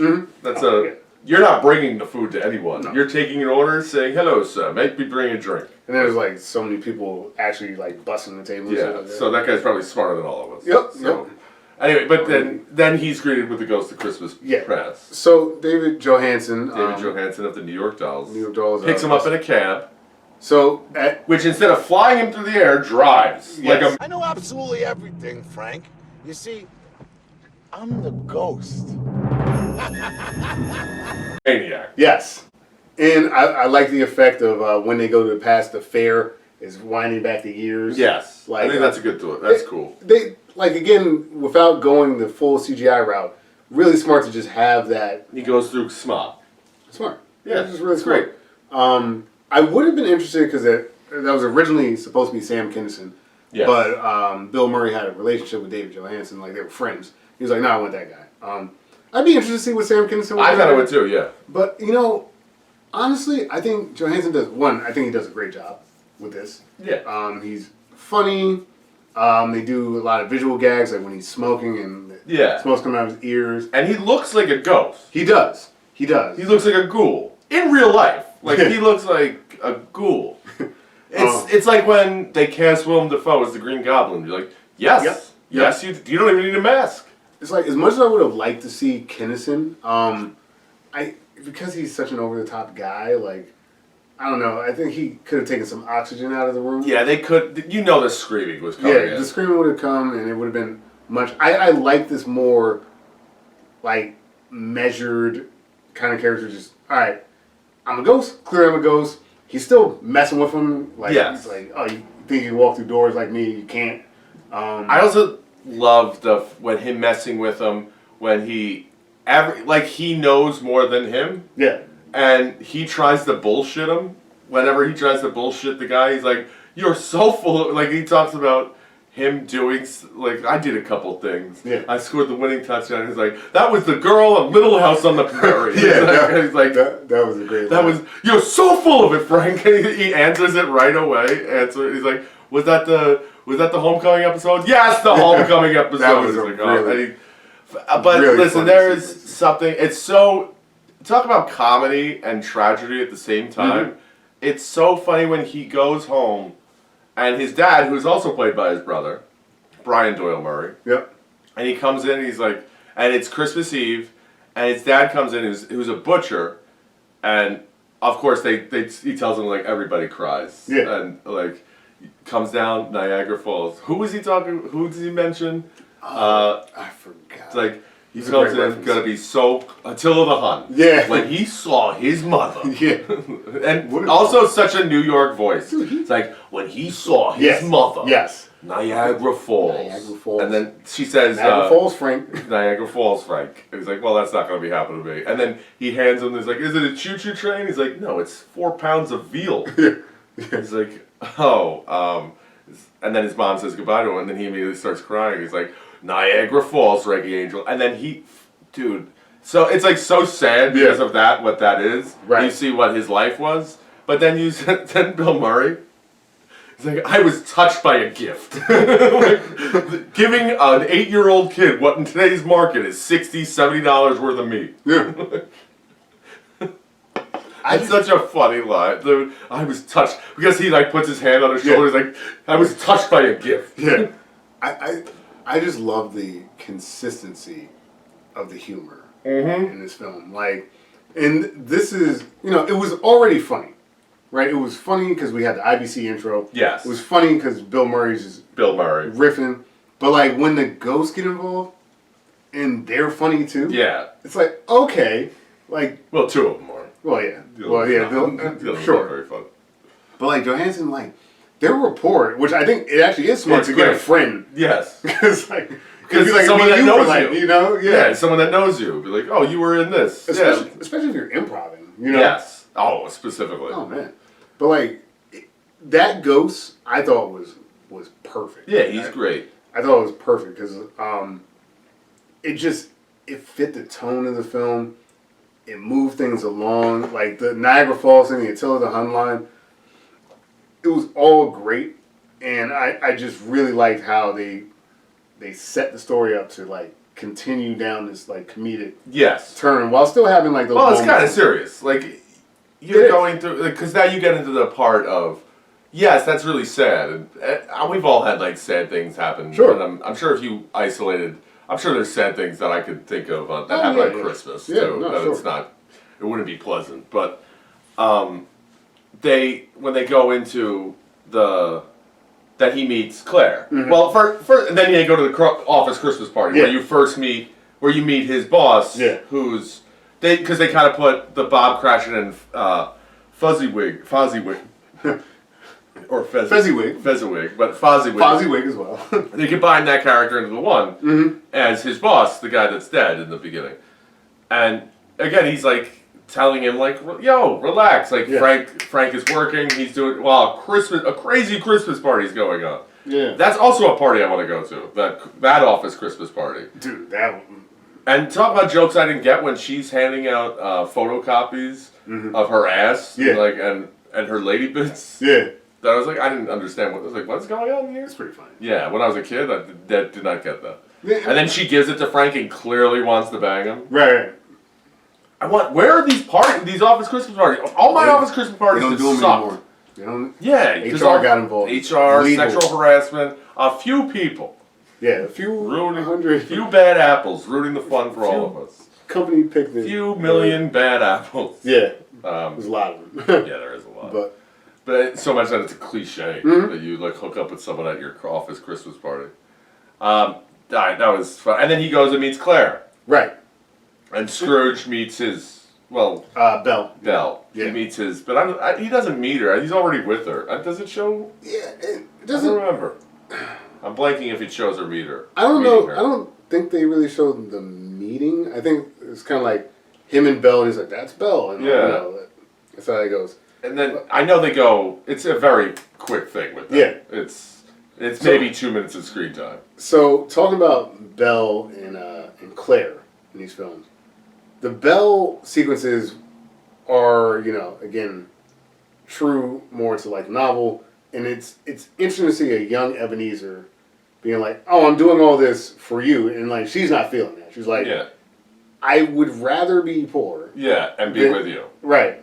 He's not, like, it just doesn't translate to him at all. But like, that's a great scene in the Muppet Christmas film because there's the term. Yes. There's full Scrooge. He's in full effect right here. Can't see that his actions are causing this pain to other people. Can't see the forest for the trees. Not at all. I just gotta make money because, like, if I get a bonus and a salary, then it's all gonna be great, Belle. Like, we're never. Like, she doesn't have that trauma that he does. She doesn't need. She doesn't need that fulfillment. But like, I get, like you were saying before, I get a kid who like never had anything being like, I'm not going back. Like, I understand how that could. I got something. Yeah. I'm not going back. Yeah. It's a really, especially when you're talking about, because he wants to marry her. Mm-hmm. So he's not going to leave that. But he also. He's not going to that destitute. You know what I mean? Right. But he also knows that because of his station in the timing, it's Victorian. Like, he needs status. Yes. So that in his head is like, I need this status because like I'm not gonna be a pauper, and like I kind of get that. Yes. It's unfortunate what it means for him in the long term, but his rationale, which again, as much of a villain as Scrooge is, the way the film goes through these his past and his present and stuff like that, like you understand his rationale. It's kind of a shame. It's a shame, that you couldn't see it, and he does the same thing. Right. That with Claire, that he's trying to climb up the corporate ladder. But at the time he's in a fucking dog. Yeah. Outfit. Oh, yeah. It's a bone, you lucky dog. That was so funny. For Frisbee the dog? The Frisbee the dog sequence. It's a bone. When they're sitting in the kids' audience, it's the two of them in the kids' audience. And he's so serious about, like, this is the career move. This is what's going to make this is going to make you. It's like, I'll try and swing by and I have to do it. In fairness. Was it wrong? He wasn't wrong. I don't know. Like, I guess more. But you know what? Maybe that's why that's why it kind of works out at the end. I was kind of like, would that really be the final straw? Christmas dinner? It's clearly not. Listen, I love Christmas. Friends, Yeah, I love Christmas. Yeah. I don't think that any spouse would be like, oh, you could, like, I'm still seeing you right now. Right. Merry Christmas. I think that, I'll see you after. Yeah, I think that it's not necessarily the situation, it's like his framing of it. Maybe there's a better way to, like. I mean, it's obviously a sign of everything that he is. Sure. That he's putting work before anything else in his life. Of course. But, I mean, it did work. It's true. I think what's interesting about both of the films, like, the way Ebenezer talks to Belle is kind of just like he's not hearing her. He's just like, this is why I'm doing it. And she's like, hey, dude, like, let's, like, I don't care about this. Yes. Like, he doesn't hear that at all. Bill Murray, this Scrooge film is such a darker comedy. They're like, the way he talks to Claire is really shitty at times. Like, he is. Like, kind of really shitty. And she's so nice and earnest, and like that juxtaposition makes him more. Also, though, They're both very good together. Like as far as Yes. when they're a couple, like when they show the one Christmas of them in their apartment, Yeah. and she's like in the bath. By the way, it makes me want to take a bath every time I watch it. Smoking the joint. Oh, that's like, great. That's the move right there. It really is. It really is. And they get to open one present, and he's like, "Can I open this one?" Like, and he's like, because he doesn't know what to hand. It's really like a cute, like, oh, this is nice, and they're dynamic together. It looks like they actually like.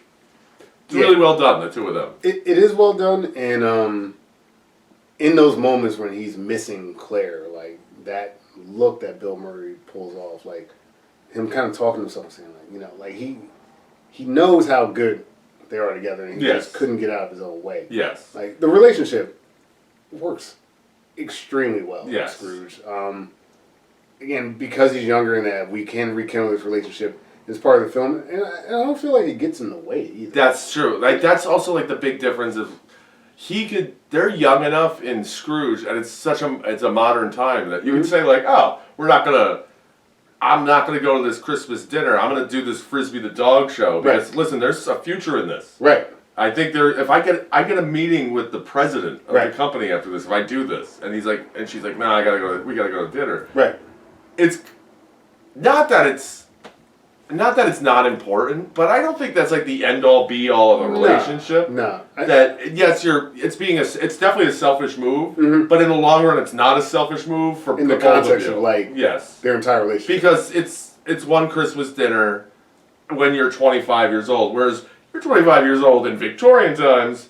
You might not live to be 30, so you better get this in. Like maybe a good 10 years. Yeah, and by the way, you want to have a kid too.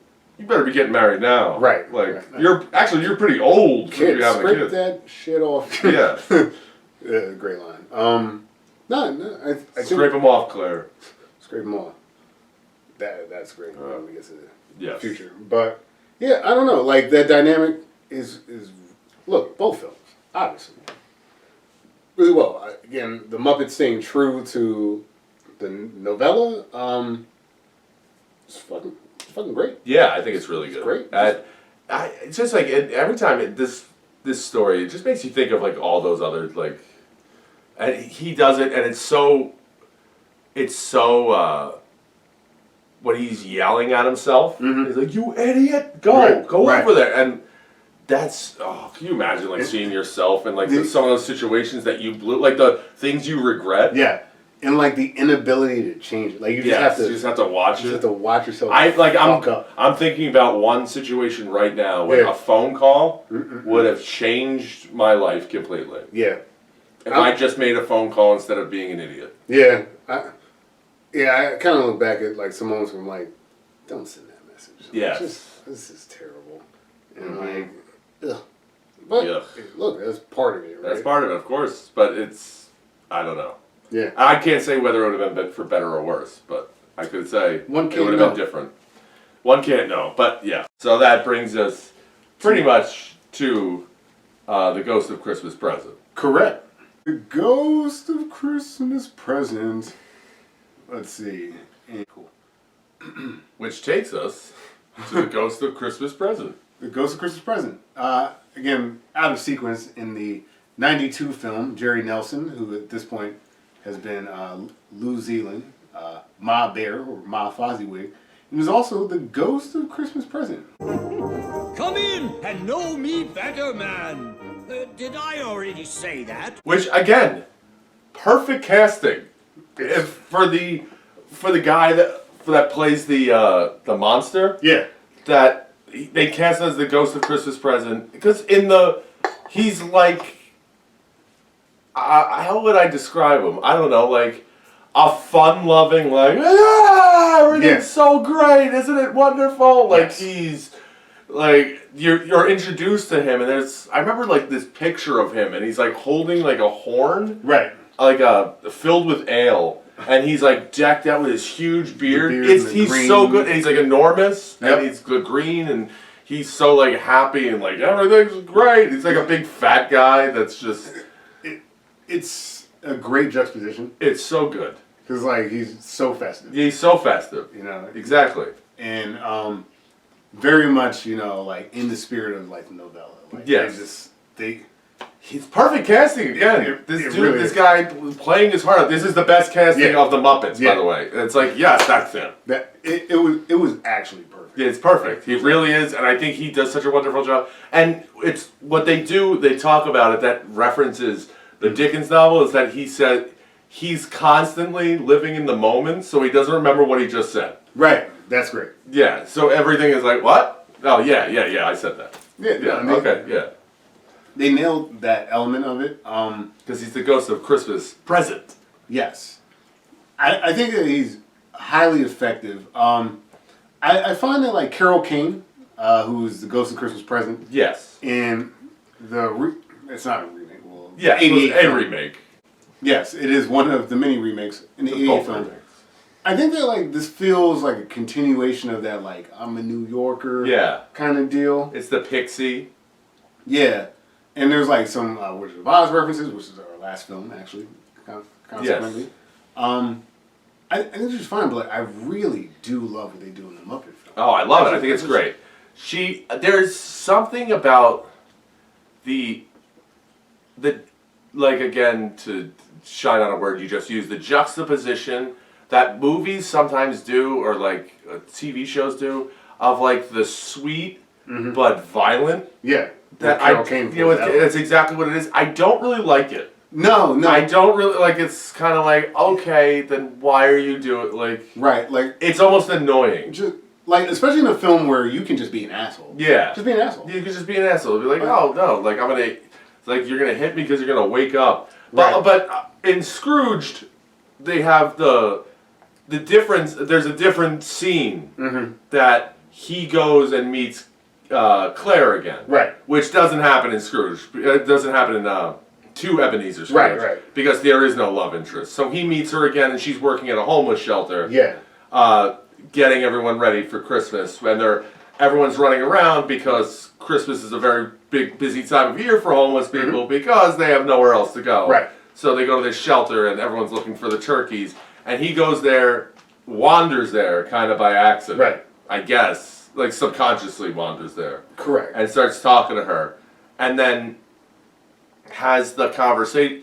They think he's homeless because he's ranting and raving because he just had a conversation with a ghost. That was a good moment. Yes. So they put him with the other homeless guys, who are great, by the way. Yes. That they're like, and they think he's Richard Burton, who is Elizabeth Taylor's two-time husband. That's right. And they think he does his spot on Richard. He does it. What now? And then he pretends to drink the whiskey. He gives him the bottle of whiskey. And he's like, thanks. And he like just pours it. Like it's clearly missing his mouth, and he's just like, there you go, thanks. Yeah. So the Burton impression he's done before. It was an SNL impression that he'd done in the past. Like I think in like '76 or something like that. So yes. So it's like an 11-year-old reference to SNL. But also Richard Burton. That bet most people who watch that movie now don't know who Richard Burton is. Yeah, but but you get a good look at what Claire is doing. This job that she has is the exact opposite of Frank Cross. It's purely philanthropic. Yes, like, there's she's not doing it for fame and glory. Right. She's in those trenches, like she's helping keep these people warm, keep these people safe, keep these people fed, especially for the holidays, because everyone deserves to be warm and safe on the holidays. I forget what the business is called, but like one of the gaffes in the movie, the business card he has like Operation, I forget what it is, like Reach Out or something like that, and it's Operation like Outreach on the sign. So like, if you want to spot an error, there's one. We're quite meticulous here at Retroverse Remake. Absolutely. Meticulous! But you make an excellent point here, which is that juxtaposition that we're talking about of Claire being such a philanthropic or like generous person that like her job is not like a job where like I'm going to make a lot of money. It's just like I want to help. Yeah, I want to help as much as I can. Even though I know there's not a buck in it. Yeah. I'm still going to do it. And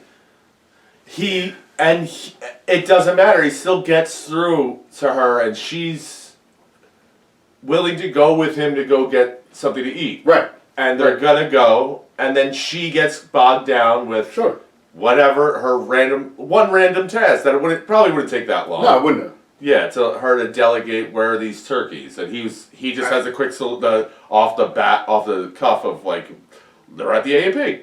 You look them up under A. Right. If not there, they're under P. Right. But he's like, she could have, if he took just the moment. Right. He could have had that time with her, and then he immediately cuts her off. Right. That sort of self-sabotage. Yes. That thing where his mentality, his philosophy is so ingrained that like he couldn't be bothered with the homeless. He couldn't be bothered with like wasting time for 5 minutes. Right. And like that is indicative of like that is his problem. Yes, and he also insults the people that are doing great things. He insults the people, and I mean, ultimately, he which is pretty funny, by the way, too. So it's like they're like this every day of the year. I guarantee. Mm-hmm. That's so funny. Which like is a sentiment I could understand. Like it's one of those things where like, even if you were thinking it, you let it go. Yes, you let it go. And then the guy asks him for money, and he's like, no. He tells him like, go ask Claire. She's a sucker. And then he leaves, and then he meets the ghost of Christmas Present. Yeah, no, it's another good scene. Like I think this is what Scrooge does so well, is to build Frank Cross, his like narrative. Yes, and it feels it's much. They're doing his internal struggle by seeing him with other people. Yes, yeah. Whereas in Christmas Carol, it's all internal. It's internal. It's that like monologue-y, this is happening and he's reacting out loud because like no one can see him, and like Bill Murray's doing it too, but like because he's still interacting with people in the world as he's dealing with ghosts, you see like you mentioned these interactions and like I don't know, real time you're seeing there's no change. Yes, at least not at this moment. But also he's kind of losing it. Yes. So like you could literally be losing it when you're all alone, and no one. You could if you're just in bed. You may not notice it. Right. People may not notice, but if you have to go about your day, people are going to notice. Totally. And, you know, while this is happening too, you get some, sporadically throughout this, you get more great Bobcat. Oh, yes. Bob, he's getting, he bought a bottle of liquor. He's divorced from his wife. Already in a day. Divorced from his wife. He's running out of money very fast. Used the last of his money to buy liquor, a bottle of liquor, and he gets sprayed by a cab with water that wets the brown paper bag and it breaks the bottle. It's good physical humor. Yes, it's and also his clothes are getting worse and worse. Yeah, he hasn't bathed in. It looks like he hasn't bathed in a week. It's been 12 hours. It's a great bit. Yes, it's great. It's a good bit. Is it necessary? No. Is it fun? Yeah, it's fun. It's funny. Yes. And we get to see some Bobcat Goldthwait gunplay later as well. Oh yes. So you know, so then he takes him in a Muppet Christmas Carol. They take him to his nephew's house. I think that that scene is so effective. When Fred, the only person besides was it Cratchit? Bob Cratchit? Yeah, Cratchit. The only person besides Bob Cratchit who has like a soft spot for Scrooge. Yes. And even in his free time alone, he's making fun of him. He's like, this guy. Yeah, in some degree. I don't know. Like I don't know if Bob Cratchit necessarily has a soft spot for him. Well, I think Bob is such a good guy. He's a good guy, but also he looks past a lot in the fact that, hey, as much as he's like, listen, he's a piece of shit, but he puts food on this table. Yeah. So I mean, hey, how bad I could say anything I want about the guy. At the end of the day, he's still paying the bill. Yeah. Bob. But where the ultimately gets that. The nephew gets nothing from him. No, he's the one that's like, hey, I love you. Right. Like, and come on, just come to Christmas. Like, stop being a curmudgeon. Like, stop. I love you. Let's do this. And they take the difference. Like, he's making fun of him. He's like, yeah, I know. Yeah, but like and kind of like he's making fun of him just like yeah, he's your uncle. I'll make fun of my uncle too. Right. Like it's not like malicious. It's not. But it does hurt. Yeah, it does hurt. He's like, it does yeah. hurt. It's like, that's the same reason why I don't like roast. Yeah. Like, you say some stuff, like, that hurts. Yeah. It's like, ultimately, like, Fred will always, for no real good reason at all, he'll always defend and help his uncle. Yes. I guess because they're family, but, like, you know, he's also like, well, we all know. Yes. This is how he is. And I think Scrooge seeing that real time. I found the Christmas present, well, it's effective in both films. I was going to say it's more effective in the Muppet Christmas because you get Cratchit's family life, which is a nice juxtaposition. I don't feel like Alfred or Alfred's, what's it, Gail or something? Grace. Grace, yeah. Like, that scene wasn't as effective to me as Cratchit's house. Yeah, I guess. You know? I guess because Bob Cratchit's family is so much more destitute. Yeah, I think that's what it is. It's like they're... I think that's all that They're is. so much worse. It's like they're gonna... Like, this kid's gonna die. Yeah. Like, he's walking around with a crutch. He's trying to stay warm by the fire, and they're all, like, kind of just high hopes. Yeah. They're, like, her family's not high hopes. They're like, yeah, whatever. It could be better. They Can't afford a tree. I guess. Can't afford a tree, whatever. Which, is, by the way, is ridiculous. Yes. It's ridiculous that he's not paying enough to afford a tree. Correct. In New York. It's but then that's also a great gag when he's like, so did you get your Christmas boner? Boner. Christmas bonus? Sure you did. Yes, you did. But I'm drying my hair with it. It's a towel. Oh, yeah. Because he gave her the towel. Wow. Yeah. Jeez. And then it's also the juxtaposition to, we keep saying that word. Yeah, but it's but when they have... Fine word. That's also the difference too. Like, there's something with the kid in this. Yeah. I don't remember. It doesn't matter his name. I can just call him Tiny Tim in that too. But he's traumatized by his father dying, and he saw his father die in front of him. Right. And it's very traumatic. But really, the big thing is that he just doesn't talk. Yeah, which is just not the same. It's not. It's like that sucks. Yeah, but this kid's dying. Yeah. Like that kid's not gonna make it through like the year. It's also, you know, in that context, it's kind of fucked that they like use him as a tree. And like this is kind of weirdly. It is, but I mean, it's the younger that's kid. True. That's gonna happen. Yeah, that's fair. That's fair. But it's also like a funny moment when she comes in and she's like, "We don't have a tree." No, and she goes in and she starts laughing, but she's like, "Take it off." Like, oh, that's a good moment. Don't like him. Don't like him. But they have the moment when they can't. No one can figure out the puzzle. Right. And the kid immediately figures it out. Yeah. And he's like, "Oh, he's really smart. He's smarter than all them." So it's like it's not that he can't speak; it's that he won't speak. Right. You know, and ultimately, like, you know, we get a bit of a payoff from that later, but I, you know, maybe because it is like source material, I just like the Cratchit like family interaction. Like, I think you're right that because there's so many, because they made Frank Cross younger and there's a love interest story. Like, yeah, I kind of care what happens with Gail or whatever her name is, but like, it just feels kind of like almost filler to me. Versus like, I think that the interaction, it's like integral, much more integral to the story. Yeah. In the Muppet film because there's like less to work with. Where else is the redemption come from? He's almost redeemed in. He's like Ebenezer Scrooge is almost redeemed when he sees Bob Cratchit's family. Yes. He's very close to like being like fine already.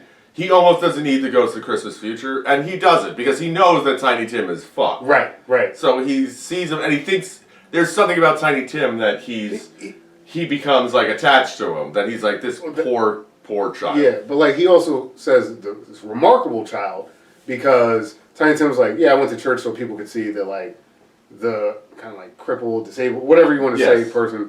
Like Jesus healed those who couldn't walk, so like I'm gonna go, even though like I'm sick of shit, I'm gonna go to church. So other people will go. Have faith. Yeah, have faith. It's almost like there's an excuse not to go. So because if I could go, you could go. You know, Yeah. like you gotta love, you gotta keep faith and keep alive, and it's like, yes, it is remarkable. It does help that Tiny Tim can talk in that sense in this film because like he can say the things that are like endearing like that. Yes, and he's he's frog. much more. Yeah, he's a frog. But Adorable. I almost forgot he's a frog. Adorable. I like that all the girls are pigs, and then all the two boys are frogs. So funny. And they're just different shades of frog. And he's of course like doo-doo brown. Yeah. He's dying and sitting by the fire. But they're also so destitute, and they're in so much trouble. Yes. Because if you don't have that much money, and you're a large family, but if this kid is this sick, and like he's differently abled, he's not long for this world. No, especially in Victorian London. Super It's not a good. So, and yet they're hopeful. Yes, and yet they're Right. full of faith and hope, and they're church going. They're nice to everybody. They're not like bickering. The other family is like they live in a shitty apartment. Right. But it's not that shitty. You're still in New York. You're in New York. You're in New York. And you're working for an executive. If you didn't get it this year, you're going to get some. It's coming down the line that you're going to do okay. And these kids are okay. That's right. You know, and your mom's watching them. Well, yes, it sucks your husband died. Yes. You're wrong, but. I think you made a really good point when you said that, damn it. I forget the exact line that you said, but,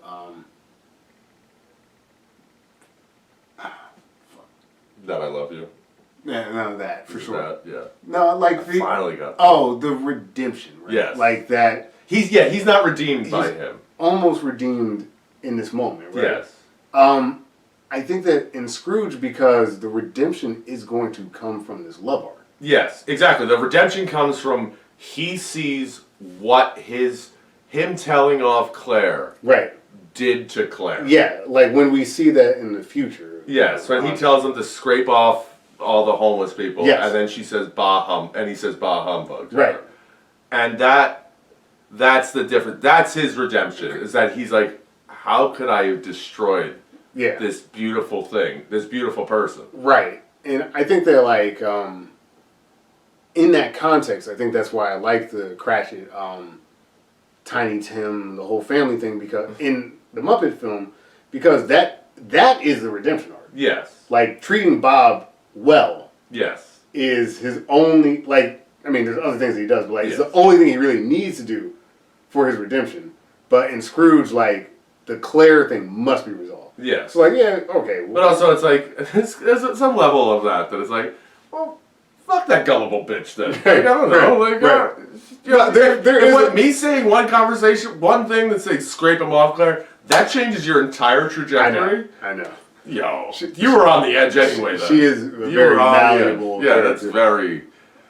So both are extremely effective. I just like when it comes to the kind of Cratchit equivalent. I obviously prefer the Muppet film, but again, like I've said earlier, I like that we have this Claire arc because it's just a different take. You know, it's like what if Scrooge had the chance to fix his relationship with Belle? You know, like we get to kind of play that out in a modern. And this, he doesn't even. There's no chance. Yeah, no chance. And it's not even letting you know what happens to her. You're lucky to still be alive. They might say. I feel like she's dead. I think she is. I think she is. I don't remember, but I digress. It doesn't matter. But then you also get in the Christmas present that you see his brother. Yes, that they go to his brother's house. I think that both films handle this about equally well. I still like have a preference for the Muppet Christmas film, like with the brother scene, but they're both really effective scenes. That's with the brother though. It's more touching to like that he gives him the cheers, to my brother Frank. Like that's more like they're like making fun of it. They're like that. He's such a terrible brother, and then he gets the present, and he finds out that it's he's like pissed off about it. He's like, I told her she's she's in trouble. Like he's like he knows she's. It's like my ex-secretary gave it to him. Yeah. And then he's like, then talking about it, he's like, it's a write-off anyway. I'll just write it off my taxes. Yeah, that like grounded realism of Scrooge. Yes. You get so much fun with like it's a cultural moment, and I kind of use the word like satire parody. Like there is a satirical aspect to like modern society. Yes. For them, that's really well played out. Like all the inside jokes, and it feels like you mentioned earlier. It feels even better now. Yeah. Because like we're going back and referencing this time. Exactly. Versus living in it and being like, oh, that's kind of funny, Mary Lou Retton. Like now it's like this is hilarious. This is like a late 80s reference to like a gymnast from the 80s. Yeah, I think the distance of time actually allows us to enjoy these jokes even or like more. the Richard Pryor joke. That was like great. if you don't know, like you may not know Richard Pryor, but if the reference to him, one of his most famous bits is him lighting himself on fire, smoking crack. Yep. And then him putting him out. That's so funny. Like that's, and then they don't say anything about it. He just leaves. Yep. And that's what this movie does well. Like it doesn't really smack you over the head with. Like they hit the bit. Any of the joke. They hit it and they get out. Like it's not a big deal. Like yeah, that was funny.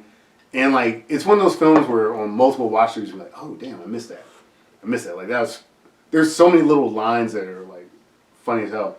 Like And then there's one of the sadder things in this movie too is that they have this part in the Christmas Present after she drops him off and he's in the sewer. Right. And again, it does walk the fine line of comedy and tragedy. Right. Of that you see the first he's under the sewer grate and he's looking down and he sees like, anybody help me? Hey lady, thanks for the shot. Yeah. Then he sees that it's the homeless guy that he wouldn't give the money to is frozen to death. Yeah. And it's very sad because he dies smiling too. He's like and he gets so mad that he starts yelling at him. Like, she would have taken care of you, what's wrong with you, why didn't you go, like, you could have been fine. And then it's just like sad, like that's because he didn't help him, he literally caused someone to die. Not that was his like fault, but like, you know, he could have given the money. Like And he would have been warm for the night. He had the ability, and also in the context of what he kind of does to Claire, if that timeline were to play out, like there's less likelihood that a Claire is going to help the next person. Exactly. Because you've dismissed him. Now we're seeing the consequence of dismissing him.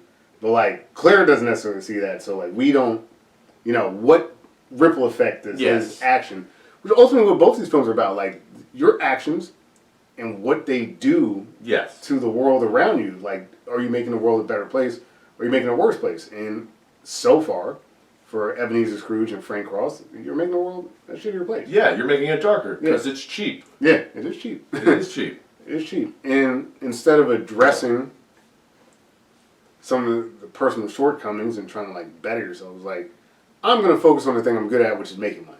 Yeah. And it leaves this empty life, which is why he needs all these warnings and ghosts and apparitions and things. And he needs the like huge shocks too, and then that leads to, basically, it's coming down to showtime for Scrooge. Yes, it's coming on to you're about to see the Ghost of Christmas Future, but then in the lead up to he's obviously damn near like off his rocker. Right. And I love in the movie whenever he makes a drink, he's putting less and less tab into the, and he's like just shaking the bottle so that like drops are falling into the glass of vodka that he's drinking. Right. And then Elliot Loudermilk shows up with a shotgun. Yeah, that. And starts trying to murder Frank Cross. This, again, a film that is able to play so nicely between its darkness and its humor. Like, here's a scene where a disgruntled employee is trying to kill him. Yes. Played to comedic effect. Played to comedic effect. Can I get a running start? Yeah, sure. Sure. They're doing it like an Elmer Fudd, which they even make a reference to Elmer Fudd but it's like he's trying to murder him in the second degree. Yep. Actually, you could say that it was premeditated, so it might be first. You're definitely getting murdered too. Because of your lawyer. But you could probably get murder one for that too. But he's trying to kill him, and then he's running away from him while he's watching, because Scrooge, the Christmas Carol TV show, has started already. He's watching it. Yes. And with Buddy Hackett as Scrooge, by the way. So good. And he's trying to murder him in that, and then he escapes to find the ghost of Christmas present. The ghost of Christmas future. Future, or aka yet to come. Yet to come. So, and I didn't really do the puppeteer thing earlier, but I'll just do it now. Just to shout out the 92 film, in terms of puppeteers, Karen Prell did The Ghost of Christmas Past. Robert Tigner did some puppeteer work for The Ghost of Christmas Past and The Ghost of Christmas Yet to Come. But the actual performer, the in-suit performer, was Don Austin, who's The Ghost of Christmas Yet to Come. Okay. And in that film, and in Scrooge, The Ghost of Christmas Future, uncredited for some reason, it was Robert Hammond. This is one moment, because like obviously so far I've been really partial to the Muppet film. Maybe just a nostalgia thing for me, maybe it's a Muppet thing for me. But The Ghost of Christmas Future, Yet to Come, and Scrooge, solid. Oh man, with the TV face. The TV face. And it's 9 feet tall. But they also do the fake out that he gets in the elevator before Elliot Loudermilk. Yeah. And which is also so funny, when because it's the guy playing the ghost of Christmas Yet to Come in the Christmas Carol. Mm-hmm. And he's in the elevator with him, and he starts like shit talking him. He's like, "You're not gonna take me, you pussy." Like, that's so funny. And then it's like he's one of the actors, and he's like, "Oh, okay, this guy's great. Yeah. He's going places." And then he gets after Elliot tries to kill him, which is also very funny that he's trying to kill him. Yep. And he runs into death for safety. Yeah, that's a great point. Yeah, he runs into the elevator and death, and he thinks it's the actor, and he thinks that he's coming on to him. He's like, and that might work with ladies, but it doesn't work with me. All right, pal. Yeah. And then he looks at it. He's like, "You're really good." And he's 9 feet tall. And then when he looks under the cloak of the demons, it's a great practice. Yeah, it's like yeah, just like these ghosts in his like rib cage. Yeah. And with like lights coming from behind it, and like they're screaming, and he closes it, and from over the shoulder, you see him looking back over. He's like, "Okay, yeah, our people do that, or yeah, no, That is a fun like playback, like the way they play in that space. Yeah. I also like that like this ghost doesn't really speak. Neither one of them. Oh, that's true. That's a good point. I should remember that. But yeah, they never speak. Actually, I'm thinking of all of the Christmas carols that I've ever watched, and he just doesn't talk, except for Bluto at one time. Maybe that's what I'm thinking of. Doesn't matter. Doesn't matter. The point is, it works really well. Like this modern take with this modern take on the ghost, and like how it plays back into his career with the TV and all. Like I just think that like it's an amazing costume design. Yes, it is a great costume design, and it's because of a lot of the action that we get in Scrooge. Like this is kind of like, here's our big climax. Here's where he has this like redemption arc. Like I just think that this interaction with this ghost like is really solid. I agree with that. They also, I think they do such a good job of, along with like the costuming for the in Scrooged, they also do a great job of lighting with that thing, because there's a lot of play on the reflection of Bill Murray. So you're seeing Bill Murray in the face of death. Right. You know, like, so he's looking at himself in this death. And then you see also the way, like, you're looking at death, but then you can also see the elevator open and the reflection. And, like, stuff like that. And them using the method of delivery. Right. It's not like walk through a portal, it's an elevator. He's already in the elevator. Right. It's like a time machine. They do... The movie does it really well with that, actually, like... The cab, the elevator. But then she does it with punching him in the face. Yeah, well, that was... Yeah. You know. She also injured Bill Murray. They had to take several days off. Severely injured him. Like, ripped open the inside of his mouth. Mm-hmm. By pulling... What did he pull his lip? Yeah, a little much. Uh-huh. Probably, and then, out of all the movies, probably my least favorite. Because Carol, like, she just... Yeah, it's a little slapsticky. Yeah, it's a little too... like I said, I don't enjoy the sweet and, like, beat the shit out of people, like, mix that. Just fucking pick one. Yeah, pick like, a I don't... Or just... Pick a lane. Like, why are we doing this? I don't... My dad loves that. He thinks it's so funny. But I don't. I don't know. And plus her voice kind of annoys me. Yeah, it's just not...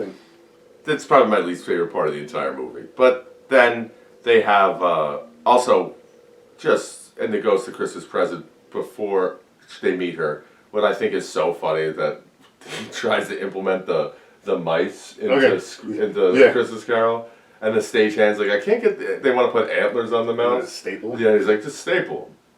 They're like, we're not gonna do that. Then, so that's really funny. That's so good. And then he. I don't know, I just thought of that because that made me laugh. But the Ghost of Christmas Yet to Come, they kind of hit the same 3 beats. Well, I guess they hit 2 of the 3 same beats.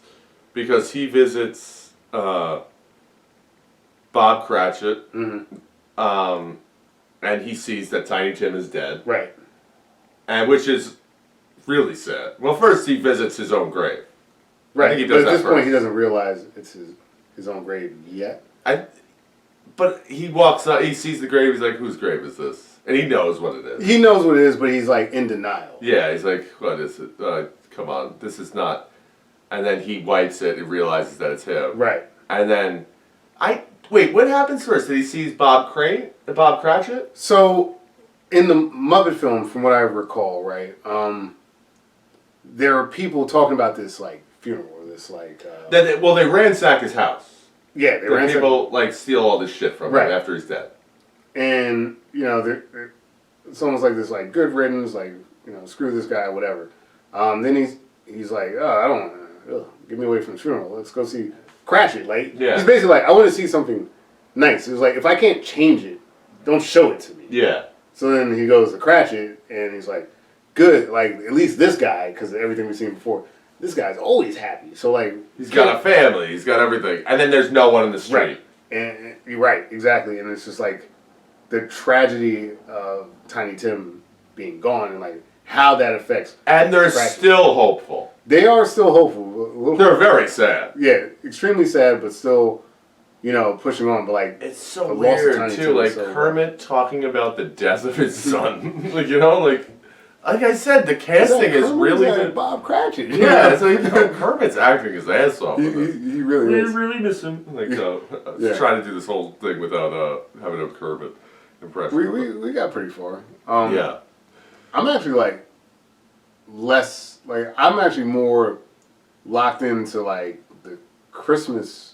Carol, Muppet Christmas Carol ending, or like not ending, but like this part than I am Scrooge. Like I know, you know, he sees the casket. He like makes a reference to his brother at some point. Right? Well, his brother's there. Yeah. Right. He's like, "What are you? Who's in the casket?" And he's like, "Yeah." And because that's the last thing that happens is for him. So he goes. I think the first thing he sees is the Tiny Tim kid. In the nut house. Yeah. And he's in the padded room, and he, and his mom's visiting him, and he's like, he immediately right there is like, what? Why is he's in the nut? It's like, no, that's not, I can't. Right. It's like, well, she can't afford to get like good doctors. I guess like he's like, I'm all over this. You don't have to show me this. Yeah. And then he gets back in the elevator, and then he sees Claire, and that's that Claire really what destroys him. That future Claire, that weird little scene where she sees like these poor kids coming up to their private lunch, right? And she repeats the line that he told her: "Scrape them off, Claire." Yeah. It's so. You want to help somebody, help yourself. Yeah. Yeah. It was like a friend of mine once told me. Yes. Yeah. So long, Lumpy. Yeah, Lumpy. That's a nice little thing that they had too. The whole Lumpy thing was fun. Yeah, that scene is so interesting with like the crazy makeup they put her in and stuff. Yeah, like she's so pale. Yeah. And she looks like a completely different person.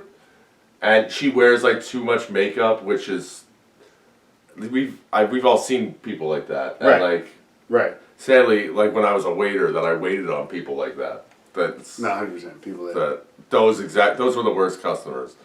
They're yeah, because like it's over and like you're not getting any tip, and they love to boss you around. And ultimately, like between both films, that is sort of what this is, right? Like because Scrooge is so miserly, he's not paying his people. Like Tiny Tim's dead. Tiny Tim and Scrooge, whatever his name is, he's in the mental house.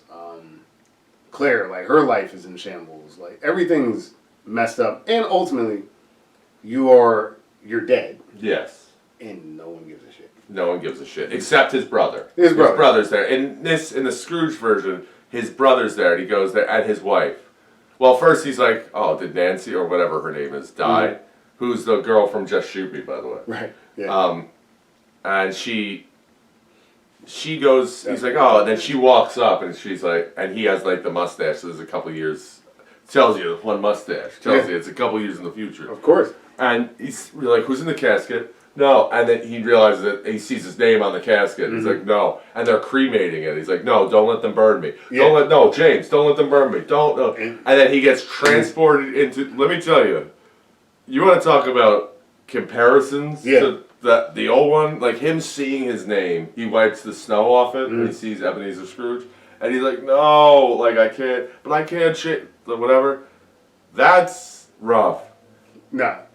The Bill Murray one, that is terrifying. The fact that you're being cremated and you're conscious of it and you're living through it, he's pounding on the casket while his legs are lighting on fire and it's moving up his body. Yeah, it's pretty. It's a pretty efficient. It is narrative tool. It's like one of those two. You're like, how did they film this? I don't understand. Yeah, no, totally. It's one thing you see someone like stuntman on fire, like in like Lethal Weapon 3 or whatever, and you see like the guy like running. The guy's literally on fire, but he's in the open air. Right. This guy's in a casket. Right. Like and the legs are on fire and they're moving. So I mean, I guess they could be animatronic legs on fire. Yeah. But still, that and then when he comes out of it, he realizes he's alive. It's so then surprise wake up, it's Christmas. Right. It's so different, the two. Yes. Because this is where like just it goes a little different to the fact of he like Scrooge waking up, it's sweeter. Yeah, no. It's a lot sweeter. He gets up and he immediately yells to the rabbit, which I thought the rabbit was gonna die. By the way, in the beginning, because it shows him he refuses to give him money, and because I was, thinking of Scrooge, that when he refuses to give him money, and then you see the bunny sitting there like freezing, that I thought he was gonna die. Yeah, no. Luckily, he's like, are they gonna kill the Muppet? The cute Muppet? What's his name? Benny? That doesn't matter. Yeah, but so, and then he asks them to go get the turkey, which is it's a goose. It's supposed to be a goose, but well, you know how it is. I know how it is. So he tells them to go get the turkey from the window and bring it here, and then to bring it to Bob Cratchit's family. And then he does, in every iteration that I've seen... That's a Bean Bunny. Bean Bunny, that's Bean it. Bunny. I knew it was a B. Great character. Great character. Adorable. He's adorable. Bean Bunny's always I would wish that guy was following me around all the time. Classic. And then they do like he plays, he's so happy. Yes. And he resolves to himself that he's going to make these changes and I'm going to live every day. And I'm going to be every day, the spirit of Christmas is going to be with me through every day. Like, that I'll take care of my fellow man and I've resolved to do better and whatever. This is, for Dickens, this is one of the happier endings. Yes, correct. I look, this is, honestly, for me, this is probably why I like this film so much. Like, in every iteration of A Christmas Carol, this is my shit. Yes, I agree What too. day is it? Why it's Christmas, sir? It's Christmas day.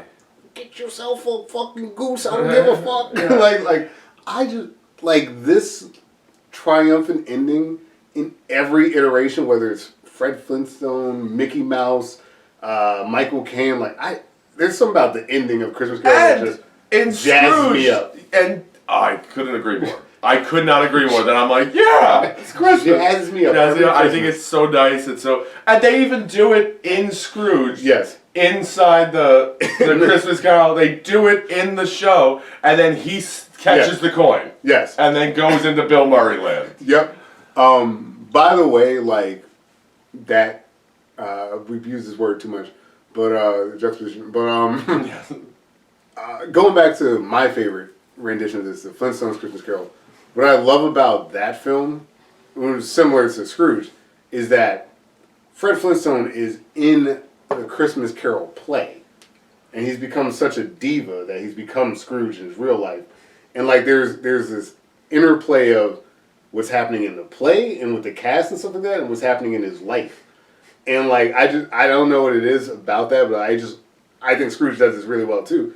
It's like making the story, which is just a Christmas Carol again, but like compacted in the film, like making the story kind of like both endings happen, like the Scrooge, yes, the Scrooge TV show and the Scrooge film hitting this ending. Like I think the hitting the mark. Yeah, yes, the Flintstones do it as well. And like I think that it's a really strong point. It is. I think it's really good, and I really appreciate. But they always do the same things. Like he goes to Bob Cratchit pretending to be Scrooge, like pretending to be old Scrooge. Yes, and he's like, I want to give you a raise. Yes. And he's like, and he says whatever. And that I've seen every iteration. Your mortgage. Yeah, pay off your mortgage. Yeah, pay off your mortgage. Which he probably owns it. Yeah, what a dick. Just to pay off the mortgage is ripping up a piece of paper. What a dick. Yes, he could have easily taken care of that 5 years ago. Yeah. And you know he was charging interest. Of course he was. He's Scrooge. And he knows how much he pays that guy. He's Scrooge McDuck, bro. He really is. Sorry, I didn't mean to. No, it's okay. He goes in there and takes care of that. And it's so sweet and it's so nice. And he takes Tiny Tim and you know everything's going to be okay. It's goddamn. It's so good. It's so hopeful and it's so happy. And it also gives you the idea, it's like coming from Scrooge, who's this old man, that it's never too late to change your life. That which is important. It's probably the most important lesson is that we get it, you fucked up, but here's your chance. Yeah, because he's so old, it could be for you too. Yeah, if it happened for him, it could happen to anyone. 100%. And what I will say is different in the Scrooge movie with Bill Murray. His response to him, there are two movies I could think of off the top of my head. Sure. When I think about the reaction of your hero to the main, like the final hurdle. Sure. That I would relate to so much. One that I was like, this is exactly what I would do. Right. It's like in Jaws when he blows up Jaws and he sits there for a second, he's like, ah! He loses his mind. Yeah. That's exactly what I would do. Totally. Except I would be screaming at the shark, 100%. like talking mad shit to the shark. On the other hand, when it comes to, he's like, I don't want to die, and he opens up and he's coming out of the elevator, he's like, I'm alive, and he loses his mind, and then, of course, Bobcat's right there with the shotgun. He's like, not for long. He's like, Elliot, like, it goes right into it, being Bill Murray, and that's so much happier for me, though. Like the put a little love in your heart. What's amazing about Scrooge is, yes, we did hit this moment where, all right, Ghost of Christmas Past, I've changed. You got the scene with Elliot, who still has the gun. Yes. And he's like, yeah, I'm going to give you a raise. I'm gonna, like the Cratchit kind of thing. They do it right there. And then for them to go into the studio, for Bobcat to basically hold everyone hostage at gunpoint. While the boss or whatever, the cats and dogs guy is like, I'm gonna fire him. You know? Robert Mitchum, yeah. Yeah, Robert Mitchum's character. While he's drinking a Bud can. Yeah. Bud Heavy can. So good. But, like, you're 100% right. Like, that old school Dickens shit just hits me a certain way. But, like, Bill Murray, after he does the whole monologue, whatever it is, like, I changed, and we, you know. I could change, and you could change. Everybody could change. But, like, the Rocky IV ending. To your point, the Annie Lennox version of Put a Little Love in Your Heart with the over there, this side of the theater, that side of the theater. It's like, he plays it so well. It's great. Like, he's the monologue's a little, like, there's some parts of it that are a little, like, iffy for me. But overall, I think it works. It does, because it's Bill Murray. Yeah. I don't know if it would work with any. He's just so charismatic, and he's so good. And, like, apparently, like, maybe part of that is, like, the people that wrote the screenplay, because Bill was just like, nah, I got this. I got this. Which, by the way, he did. Yes. And he has the top hat on, and his hair is fucking crazy.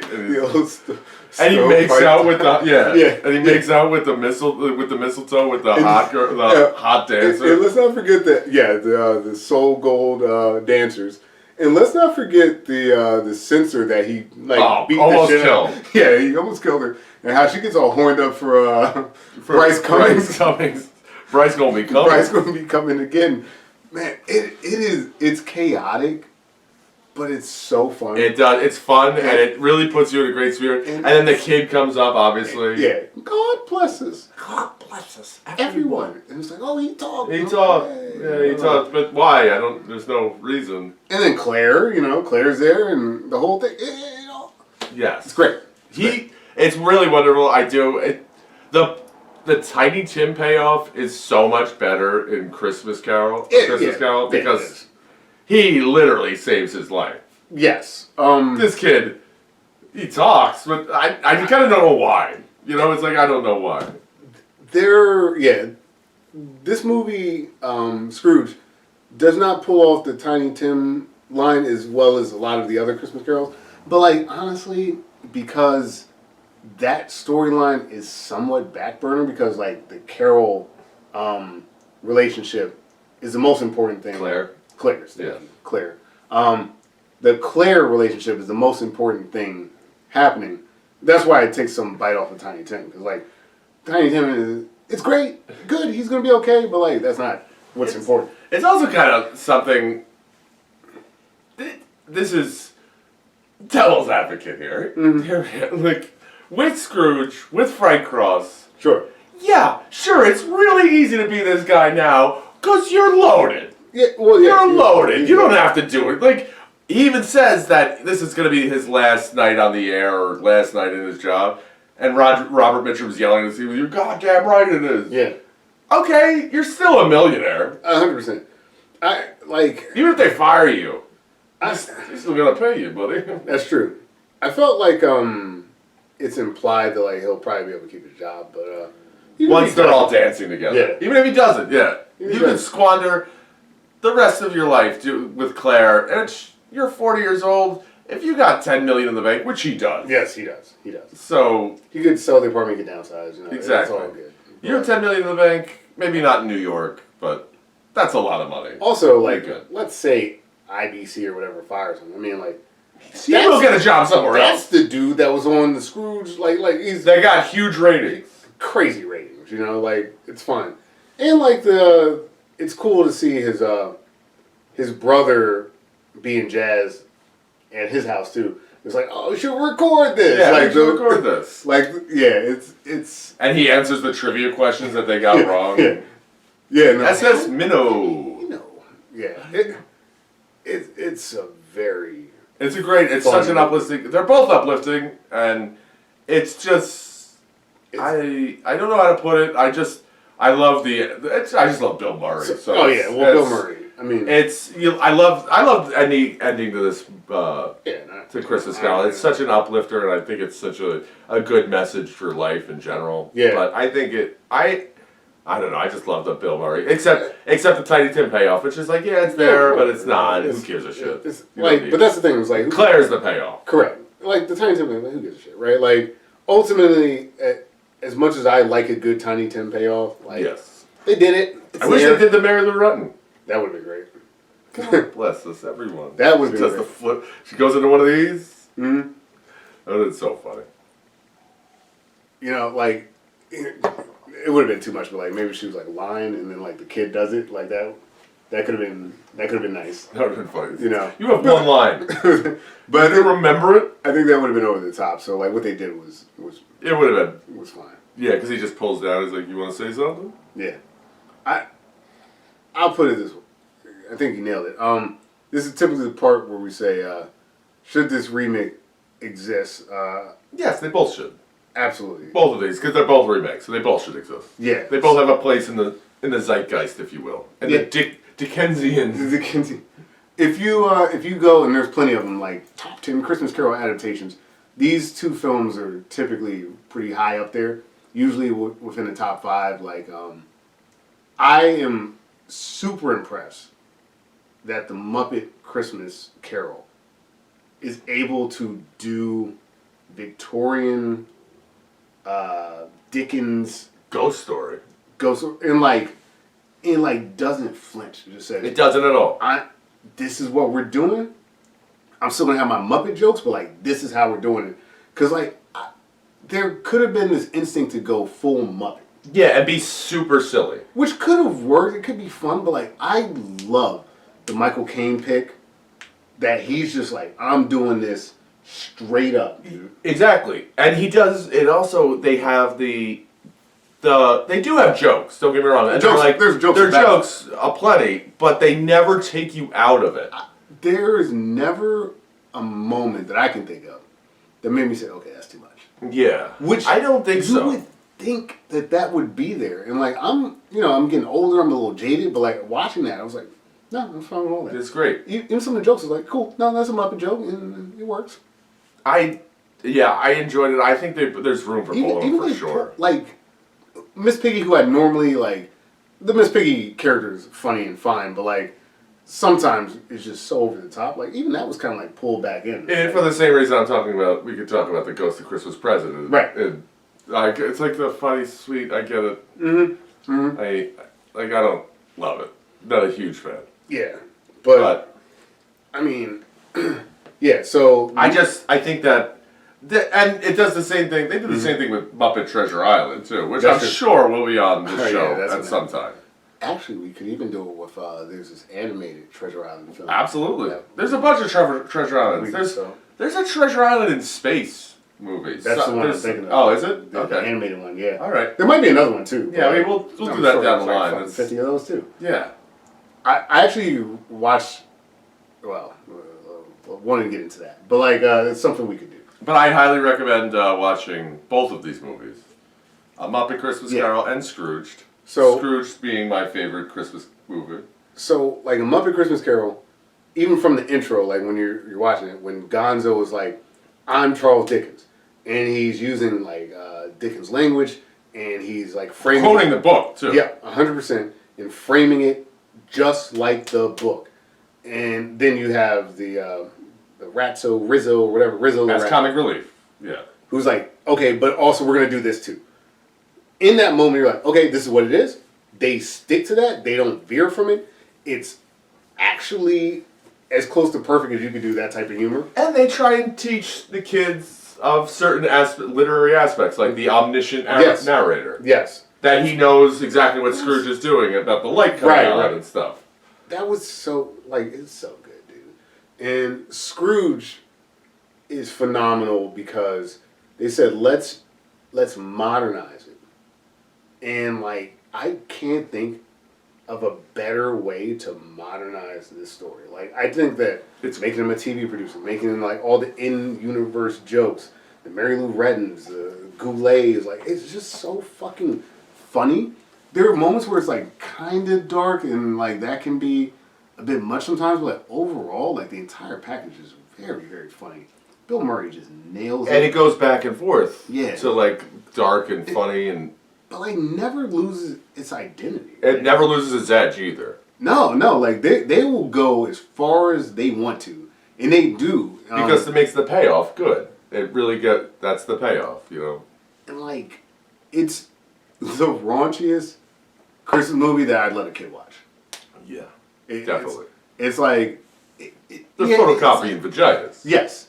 It's like, it's raunchy, but it's also like, it's pulled back enough that like, it's fine. Like, if you're like, oh, my like 7-year-old wants to watch it, like, yeah, whatever.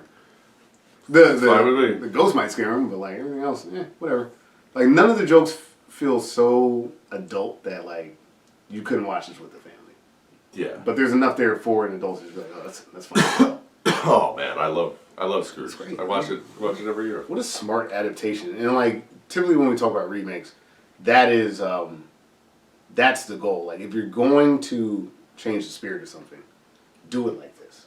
I agree with that. I do that. I think that mostly even with music. Like if you're gonna make a cover song, make it different. Yeah, you gotta like you gotta switch it up sometimes. Yeah. If you listen to like All Along the Watchtower by Bob Dylan, then listen to it by Jimi Hendrix. That's the same song, but they're completely different songs. And both have their own merit, obviously. But like, yeah, Hendrix just put something into that. Yeah, it's insane. Anyway, it's like the ability to hear or see something, and which is ultimately what we're talking about with A Christmas Carol. All the adaptations is the ability to see this story, know the frameworks, work within them, and then present it to a different audience. Like it's phenomenal. They really do. Both of them do a great job. And rest in peace, Richard Donner. Totally. It's just one of the greatest stories that was ever written, and in the Western canon. Yes, and even like some of the things that shouldn't work. Like I was talking about the Flintstones thing. Like that shouldn't work, and it does. Like the story's just that damn good.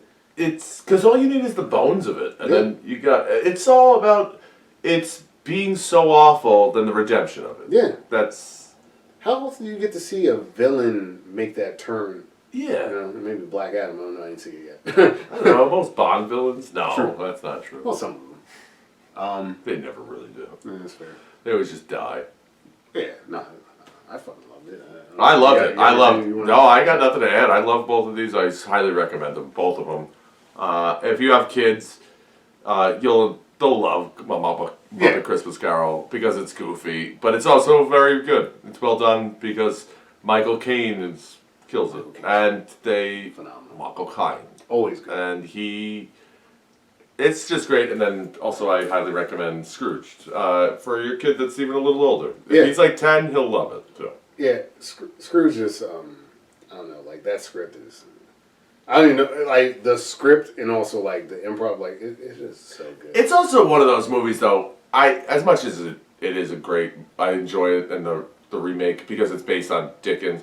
If Bill Murray's not in that, I don't know if it's that good. Oh, no. Bill Murray is, he's Karen. He great. And don't get me wrong, I love Karen Allen, like I said. Everyone's good, but, like, this doesn't work without Bill Murray. No. I mean, it might work with, like, Robin Williams, but even then, like, I can't see him being as good of a dickhead. Yeah, no, Bill Murray has the ability to, and he's consistently shown this in his career, to be an asshole that's still likable. Yes. Like, a lot of his characters are, like, I agree. dickheads. Yeah. Like the Caddyshack guy, he's a dickhead. Yeah, but, like, it's great. He's our dickhead, you know? He's our dickhead. All right, so what do we got next? Coming up next year? Yeah, I think, we were talking about this a little bit off screen or whatever. No, we weren't. No, you're right. This is the first time we're having this conversation. Going into the new year, I think that this Christmas stuff is a lot of fun.